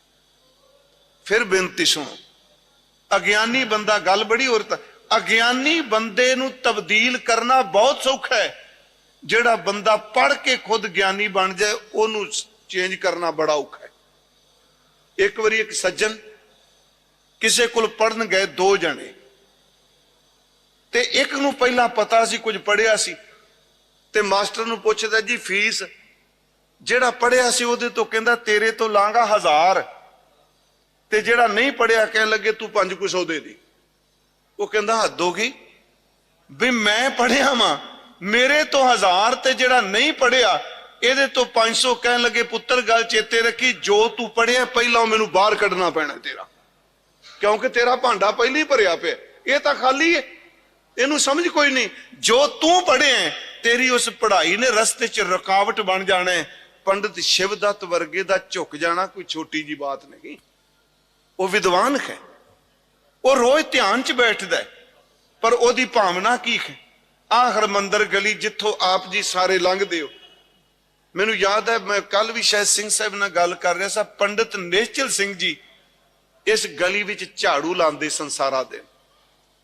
ਉਹ ਕਦੀ ਥੁੱਕਦੇ ਨਹੀਂ ਸਨ, ਕਹਿੰਦੇ ਸਨ ਇਸ ਗਲੀ 'ਚ ਥੁੱਕੋ ਵੀ ਨਾ, ਇੱਥੇ ਮੇਰਾ ਬਾਲਾ ਪ੍ਰੀਤਮ ਖਿੱਦੂ ਖੁੰਡੀ ਖੇਡਦਾ ਰਿਹਾ, ਇਹਨਾਂ ਰਾਹਾਂ ਤੋਂ ਮੇਰੇ ਬਾਲਾ ਪ੍ਰੀਤਮ ਲੰਘਦੇ ਰਹੇ। ਪੰਡਿਤ ਸ਼ਿਵਦੱਤ ਕਹਿੰਦਾ ਇਸ ਬੱਚੇ ਕੋਲ ਕੁਝ ਕਹੇ, ਪਰ ਅੰਦਰ ਵਾਲੀ ਵਿਦਿਆ ਤੇ ਉਮਰ ਜਿਹੜੀ ਹੈ ਉਹ ਦੀਵਾਰ ਬਣ ਜਾਂਦੀ ਹੈ। ਪਤਾ ਨਹੀਂ ਅੰਦਰੋਂ ਕੀ ਉੱਠਿਆ, ਕਹਿੰਦਾ ਮੈਂ ਤੈਨੂੰ ਮੰਨ ਜਾਵਾਂਗਾ, ਪਰ ਮੇਰੀ ਭਾਵਨਾ ਆ ਜਿਹਨੂੰ ਮੈਂ ਸੁਰਤ ਵਿੱਚ ਪੂਜਣਾ ਤੂੰ ਉਹ ਪ੍ਰਤੱਖ ਬਣ ਕੇ ਮੈਨੂੰ ਦਿਖਾ। ਯਾਦ ਰੱਖੋ ਬੜਾ ਵੱਡਾ ਪਰਚਾ ਸੀ, ਜਿਹਨੂੰ ਮੈਂ ਸੁਰਤ ਵਿੱਚ ਮੰਨਣਾ। ਹੁਣ ਸੁਰਤ ਦਾ ਪਾਰਾਵਾਰ ਨਹੀਂ ਹੁੰਦਾ, ਮੇਰੀ ਇਹ ਸੁਰ ਚ ਕੀ ਦੂਜੇ ਨੂੰ ਕੀ ਪਤਾ। ਉਹ ਕਹਿੰਦਾ ਜਿਹਨੂੰ ਮੈਂ ਮੰਨਣਾ, ਤੇ ਕਹਿੰਦੇ ਮੇਰੇ ਚੋਜੀ ਪ੍ਰੀਤਮ ਬਾਲਾ ਪ੍ਰੀਤਮ ਜੀ ਗਏ, ਪੰਡਿਤ ਸ਼ਿਵਦੱਤ ਜੀ ਬੈਠੇ ਨੇ, ਸ਼੍ਰੀਮਾਨ ਭਾਈ ਵੀਰ ਸਿੰਘ ਜੀ ਕਹਿੰਦੇ ਨੇ ਇੱਕੋ ਦਮ ਦੌੜਦੇ ਗਏ ਤੇ ਪਿੱਠ ਵਾਲੇ ਪਾਸਿਓਂ ਨਿੱਕੇ ਨਿੱਕੇ ਚਰਨ ਹਜ਼ੂਰ ਨੇ ਕਮਰ ਉੱਤੇ ਆਪਣੇ ਚਰਨ ਰੱਖੇ ਤੇ ਗਲਵਕੜੀ ਪਾ ਕੇ ਪੰਡਿਤ ਜੀ ਦੇ ਕੰਨ ਕੋਲ ਮੂੰਹ ਕਰਕੇ ਕਹਿੰਦੇ ਨੇ ਪੰਡਿਤ ਜੀ ਝਾਤ। ਜਦੋਂ ਪੰਡਿਤ ਜੀ ਨੇ ਨੇਤਰ ਖੋਲੇ, ਜਿਸ ਰੂਪ ਨੂੰ ਦੇਖਣਾ ਚਾਹੁੰਦਾ ਹੈ ਉਸੇ ਰੂਪ ਵਿੱਚ ਝਲਕ ਦਿੱਤੀ। ਕਹਿੰਦਾ ਲੋਕੋ ਕਿਹੜਾ ਰਾਮ ਕਿਹੜਾ ਸ਼ਾਮ, मेरा राम भी गुरु गोबिंद सिंह गोबिंद राय ते मेरा श्याम भी गुरु गोबिंद राय। याद रखियो गल है, ओदी भावना है मैं इस रूप च देखना है, पर बिशंबरा देवी दी भावना ओ नहीं जो पंडित शिवदत्त दी है। सिंह साहब याद रखो, इत्थे पंडित शिवदत्त कोल ओथी गए ने जी, ध्यान च बैठिया कोल राजा फतेह चंद मैनी ते बिशंबरी देवी गए। उन्होंने कहा सानू पुत्र चाहिए, तुसी ठाकुर अगे बेनती करो। कहने लगे केड़े ठाकुर अगे बेनती करा, वो पत्थर ते लकड़ च नहीं वसदा, पटने दियां गलियां विच खेडदा पिया है। हुण उस दिन पंडित शिवदत्त ने नहीं कहा तुसी मेरे नाल चलो, मैं तुहाडी बेनती करना। कंगन घाट तो आ हजूर दा घर किन्नी कु दूर है, आ कुछ मिंटां च आ जीदा है। नहीं प्यारिओ, फिजिकल तौर ते मिंटां च आ जीदा, सुरत आउण लई कई वारी किन्ने जन्म लग जाते हैं। पंडित शिवदत्त कहते ने अपने घर चले जाओ, यही क्या ना, उन्हां नाल नहीं लेके आए चलो मेरे कोल मैं जाना। गुरु तेग बहादुर साहब दे साहिबजादे नूं कहना, कहने अपने घर चले जाओ। ते राणी नूं कहंदे तू ध्यान च बैठी, रोज सुरत नाल आवाज मारी, मैनूं यकीन एक दिन गुरु गोबिंद राय तेरे घर च जरूर आउणगे। पंडित शिवदत्त कहंदा मैं राम रूप देखना है, ते राणी इस करके नहीं कहंदी, वो इको वासना लेके बैठी जी मैनूं पुत्र चाहिए, मैनूं पुत्र चाहिए। गुरमुखो वो पुत्र मंगदी है। अज इन्नी भावना परबल हुई, अंदर टिक गया। फिर बेनती है, आवाजां तां सुरत ते बाला प्रीतम वाले ना, उस सुरत विच एक मंग पई है बेटा बच्चा। एक दिन की होया जी, बैठी बैठी अंदरों फुरना उठिया, कह लगी छड़ नहीं झलिए जिंदे, पुत्र दी वासना भी छड़, इत्थे जो आया उन्हें मर जाने, मैनू पुत्र नहीं चाहिए। बाला प्रीतम जी तुसी मेरी झोली नू भाग ला दे। हुण मैं बेनती करांगा, शिवदत्त दी भावना वखरी है, बिशंबरा देवी दी वखरी है, गुरु गोबिंद सिंह इको है। ਜਦੋਂ ਉਹ ਪੰਡਿਤ ਸ਼ਿਵਦੱਤ ਨੂੰ ਮਿਲਦਾ ਹੈ ਤੇ ਧਨਕੁਤਾਰੀ ਬਣ ਜਾਂਦਾ ਹੈ, ਤੇ ਜਦੋਂ ਵਿਸ਼ੰਬਰਾ ਦੇਵੀ ਦੀ ਝੋਲੀ 'ਚ ਜਾਂਦਾ ਹੈ, ਉਦੋਂ ਬੱਚਾ ਬਣ ਕੇ ਮਾਂ ਕਹਿ ਕੇ ਆਵਾਜ਼ਾਂ ਮਾਰਨ ਲੱਗ ਪੈਂਦਾ। ਮੇਰਾ ਗੁਰੂ ਅਮਰਦਾਸ ਕਹਿੰਦਾ ਹੈ, ਸਤਿਗੁਰੂ ਸਦਾ ਦਿਆਲ ਹੈ ਭਾਈ, ਵਿਣ ਭਾਗਾਂ ਕਿਆ ਪਾਈ ਹੈ, ਏਕ ਨਦਰ ਕਰ ਦੇਖੈ ਸਭ ਉਪਰ, ਜੇਖਾ ਭਾਓ ਤਿਹਾ ਫਲ ਪਾਈਏ। ਤੇਰੀ ਭਾਵਨਾ ਜਿਹੋ ਜਿਹੀ ਹੈ ਤੈਨੂੰ ਉਸ ਤਰੀ ਗੁਰੂ ਦਿਸ ਪੈਣਾ। ਮੇਰੀ ਭਾਵਨਾ ਥੋੜੀ ਵੀ ਹੋ ਸਕਦੀ ਹੈ, ਮੇਰੀ ਭਾਵਨਾ ਪ੍ਰਬਲ ਵੀ ਹੋ ਸਕਦੀ ਹੈ। ਇੱਥੇ ਗੁਰੂ ਅਮਰਦਾਸ ਕਹਿੰਦੇ ਨੇ, ਭਾਈ ਸਿੱਖੋ, ਜਿਹੋ ਜੀ ਭਾਵਨਾ ਹੈ ਉਹੋ ਜਿਹਾ ਫਲ ਮਿਲਦਾ ਹੈ। ਨਾਨਕ ਨਾਮ ਵਸੈ ਮਨ ਅੰਤਰ, ਵਿੱਚੋ ਆਪ ਗਵਾਈਐ। ਬਸ ਭਾਵਨਾ ਬਣਾਉਣ ਲਈ ਇੱਕ ਕੰਮ ਕਰਦੇ, ਵਿੱਚੋਂ ਆਪਣੇ ਆਪ ਨੂੰ ਮਿਟਾ ਦੇ, ਆਪਣੇ ਆਪ ਨੂੰ ਕੱਢ ਦੇ, ਵਿੱਚੋਂ ਆਪ ਗਵਾਈਏ। ਫਿਰ ਜੇ ਤੂੰ ਆਪਣਾ ਆਪ ਗਵਾ ਦੇਂਗਾ ਫਿਰ ਉਹਦੀ ਦਾਤ ਮਿਲੇਗੀ। ਸਤਿਗੁਰੂ ਗੁਰੂ ਅਮਰਦਾਸ ਇੱਕੋ ਗੱਲ ਕਹਿ ਰਿਹਾ, ਮੇਰਾ ਪੁੱਤਰ, ਮੇਰਾ ਰਿਸ਼ਤੇਦਾਰ, ਮੇਰਾ ਸਿੱਖ, ਮੇਰੀ ਭੈਣ, ਮੇਰਾ ਭਰਾ ਉਹ ਹੀ ਹੈ ਜਿਹੜਾ ਗੁਰੂ ਦੇ ਭਾਣੇ ਵੀ ਚੱਲਦਾ। ਇੱਥੇ ਪਿਆਰਿਓ ਖੂਨ ਦੇ ਰਿਸ਼ਤੇ ਨਹੀਂ, ਇੱਥੇ ਤਾਂ ਬਚਨ ਬੰਧਨ ਦੇ ਰਿਸ਼ਤੇ ਨੇ। ਮਹਾਰਾਜ ਨੇ ਕਿਹਾ, ਭਗਤ ਸਤਿਗੁਰ ਪੁਰਖ ਸੋਈ ਜਿਸ ਖਰ ਪ੍ਰਭ ਭਾਣਾ ਭਾਵੈ। ਮਹਾਂਪੁਰਖ ਵੀ ਉਹ ਹੈ, ਸਤਿਗੁਰੂ ਵੀ ਉਹ ਹੈ, ਤੇ ਭਗਤ ਵੀ ਉਹ ਹੈ ਜਿਹਨੂੰ ਸਤਿਗੁਰੂ ਦੀ ਗੱਲ ਚੰਗੀ ਲੱਗੇ। ਮਹਾਰਾਜ ਤਾਂ ਕਹਿੰਦੇ ਨੇ, ਤਨ ਮਨ ਧਨ ਸਭ ਸੌਂਪ ਗੁਰ ਕੋ ਹੁਕਮ ਮੰਨਿਆ ਪਾਈਐ। ਮਨ ਮੇਰੇ ਸਤਿਗੁਰ ਕੈ ਭਾਣੈ ਚੱਲ, ਨਿਜ ਕਰ ਵਸੈ ਅੰਮ੍ਰਿਤ ਪੀਵੈ, ਤਾਂ ਸੁਖ ਪਾਵੈ ਮਹਲ, ਤਾਂ ਤੈਨੂੰ ਆਤਮਿਕ ਸੁਖ ਮਿਲੇਗਾ। ਧੰਨ ਗੁਰੂ ਅਮਰਦਾਸ ਮਹਾਰਾਜ ਕਿਰਪਾ ਕਰਨ, ਅਸੀਂ ਹਜ਼ੂਰ ਦੀ ਅਸੀਸ ਲੈ ਸਕੀਏ। ਅਤੀ ਸਨਮਾਨਯੋਗ ਸਿੰਘ ਸਾਹਿਬ ਗਿਆਨੀ ਰਣਜੀਤ ਸਿੰਘ ਜੀ ਗੌਰੇ ਮਸਕੀਨ, ਉਹਨਾਂ ਦਾ ਧੰਨਵਾਦ 5-7 ਮਿੰਟ ਵੱਧ ਵਿਚਾਰ ਕਰਨ ਵਾਸਤੇ। ਭਾਵੇਂ ਛਪੇ ਹੋਏ ਸਮੇਂ ਅਨੁਸਾਰ ਤੇ ਮੈਂ ਉੱਥੇ ਕਥਾ ਕਰਨੀ ਸੀ, ਪਰ ਮੈਂ ਬੇਨਤੀ ਕਰਨਾ ਉਹਨਾਂ ਵੀ ਤੁਸੀਂ ਘੱਟ ਤੋਂ ਘੱਟ ਸਮਾਂ ਦੇ ਦਿਆ ਕਰੋ, ਪਰ ਮੈਨੂੰ ਤਖਤ ਦੇ ਜੋ ਅਸੀਸਾਂ ਇੱਥੋਂ ਮਿਲਦੀਆਂ ਨੇ। ਬਹੁਤ ਬਹੁਤ ਤੁਹਾਡਾ ਧੰਨਵਾਦ ਸਿੰਘ ਸਾਹਿਬ ਜੀ। ਅਤੀ ਸਨਮਾਨਯੋਗ ਸਾਡੇ ਮੁੱਖ ਪ੍ਰਚਾਰਕ ਭਾਈ ਸਾਹਿਬ ਭਾਈ ਜਗਦੇਵ ਸਿੰਘ ਜੀ, ਜਿਨ੍ਹਾਂ ਬਾਰੇ ਸਿੰਘ ਸਾਹਿਬ ਕੱਲ ਕਹਿ ਰਹੇ ਸਨ ਕਿ ਉਹਨਾਂ ਨੇ 65 ਬਾਣੀਆਂ ਸਤਿਗੁਰੂ ਦੀ ਕਿਰਪਾ ਨਾਲ ਜ਼ਬਾਨੀ ਚੇਤੇ ਨੇ। ਸਿੰਘ ਸਾਹਿਬ ਨੂੰ ਦਾਤਾ ਚੜ੍ਹਦੀ ਕਲਾ ਬਖਸ਼ੇ। ਕੱਲ ਦੱਸ ਰਹੇ ਸਨ ਕਿ ਆ ਸਾਲ 1.5 ਸਾਲ ਦੇ ਵਿੱਚ ਹੀ ਕਰੋੜਾਂ ਰੁਪਈਆ ਸਤਿਗੁਰਾਂ ਨੇ ਜੋ ਸੰਗਤਾਂ ਨੇ ਦਿੱਤਾ, ਇਹਨਾਂ ਦੇ ਦੱਸਣ ਮੁਤਾਬਕ ਇੱਥੇ ਸੇਵਾ ਕੀਤੀ। ਸਤਿਗੁਰੂ ਮਿਹਰ ਕਰੇ ਇਹਨਾਂ ਦੀ ਸਿਹਤ ਯਾਬੀ ਲਈ, ਔਰ ਬੱਚਿਆਂ ਇਹਨਾਂ ਦੇ ਨੂੰ ਸੁਖ ਦਾਤਾ ਦੇਵੇ, ਕਿਉਂਕਿ ਬਹੁਤ ਵੱਡਾ ਜੀਵਨ 'ਚ ਮਾਂ ਘਰ ਸਾਂਭਦੀ ਹੈ। ਉਹ ਭਾਣਾ ਵਾਪਰ ਗਿਆ, ਆਪ ਸਭ ਨੂੰ ਪਤਾ ਹੈ। ਅਰਦਾਸ ਕਰਿਓ, ਸਤਿਗੁਰੂ ਇਸ ਚੋਲੇ ਨੂੰ, ਇਸ ਦਸਤਾਰ ਨੂੰ ਜਿਹੜੀ ਸ੍ਰੀ ਸਾਹਿਬ ਤੂੰ ਬਖਸ਼ੀ ਕਲਗੀ ਵਾਲਿਆ, ਬਸ ਇਹਨੂੰ ਸਾਰੀ ਜ਼ਿੰਦਗੀ 'ਚ ਆਪਣੀ ਰਹਿਮਤ ਨਾਲ ਨਿਵਾਜਦਾ ਰਹੇ। ਮੈਂ ਸੱਚੀ ਮੁੱਚੀ ਆਪਣੇ ਧੁਰ ਅੰਦਰ ਤੋਂ ਬਾਲਾ ਪ੍ਰੀਤਮ ਅੱਗੇ ਅਰਦਾਸ ਹੈ। ਭਾਵੇਂ ਐਤਕੀ ਕੋਵਿਡ ਦਾ ਸਮਾਂ ਚੱਲ ਰਿਹਾ ਹੈ, ਕੁਝ ਕਿਸਾਨ ਮੋਰਚੇ ਦਾ ਵੀ ਕਾਫੀ ਪ੍ਰਭਾਵ ਪ੍ਰਤੀਤ ਹੋ ਰਿਹਾ ਹੈ, ਪਰ ਬਾਕੀ ਅਗਲੇ ਪ੍ਰੋਗਰਾਮ ਸਾਰੇ ਆਪ ਜੀ ਨੂੰ ਸਿੰਘ ਸਾਹਿਬ ਜੀ ਦੱਸ ਦੇਣਗੇ। ਸਮੁੱਚੇ ਪ੍ਰਬੰਧ ਦਾ ਆਪ ਦਾ ਬਹੁਤ ਬਹੁਤ ਧੰਨਵਾਦ ਜੀ। ਵਾਹਿਗੁਰੂ ਜੀ ਕਾ ਖਾਲਸਾ, ਵਾਹਿਗੁਰੂ ਜੀ ਕੀ ਫਤਿਹ।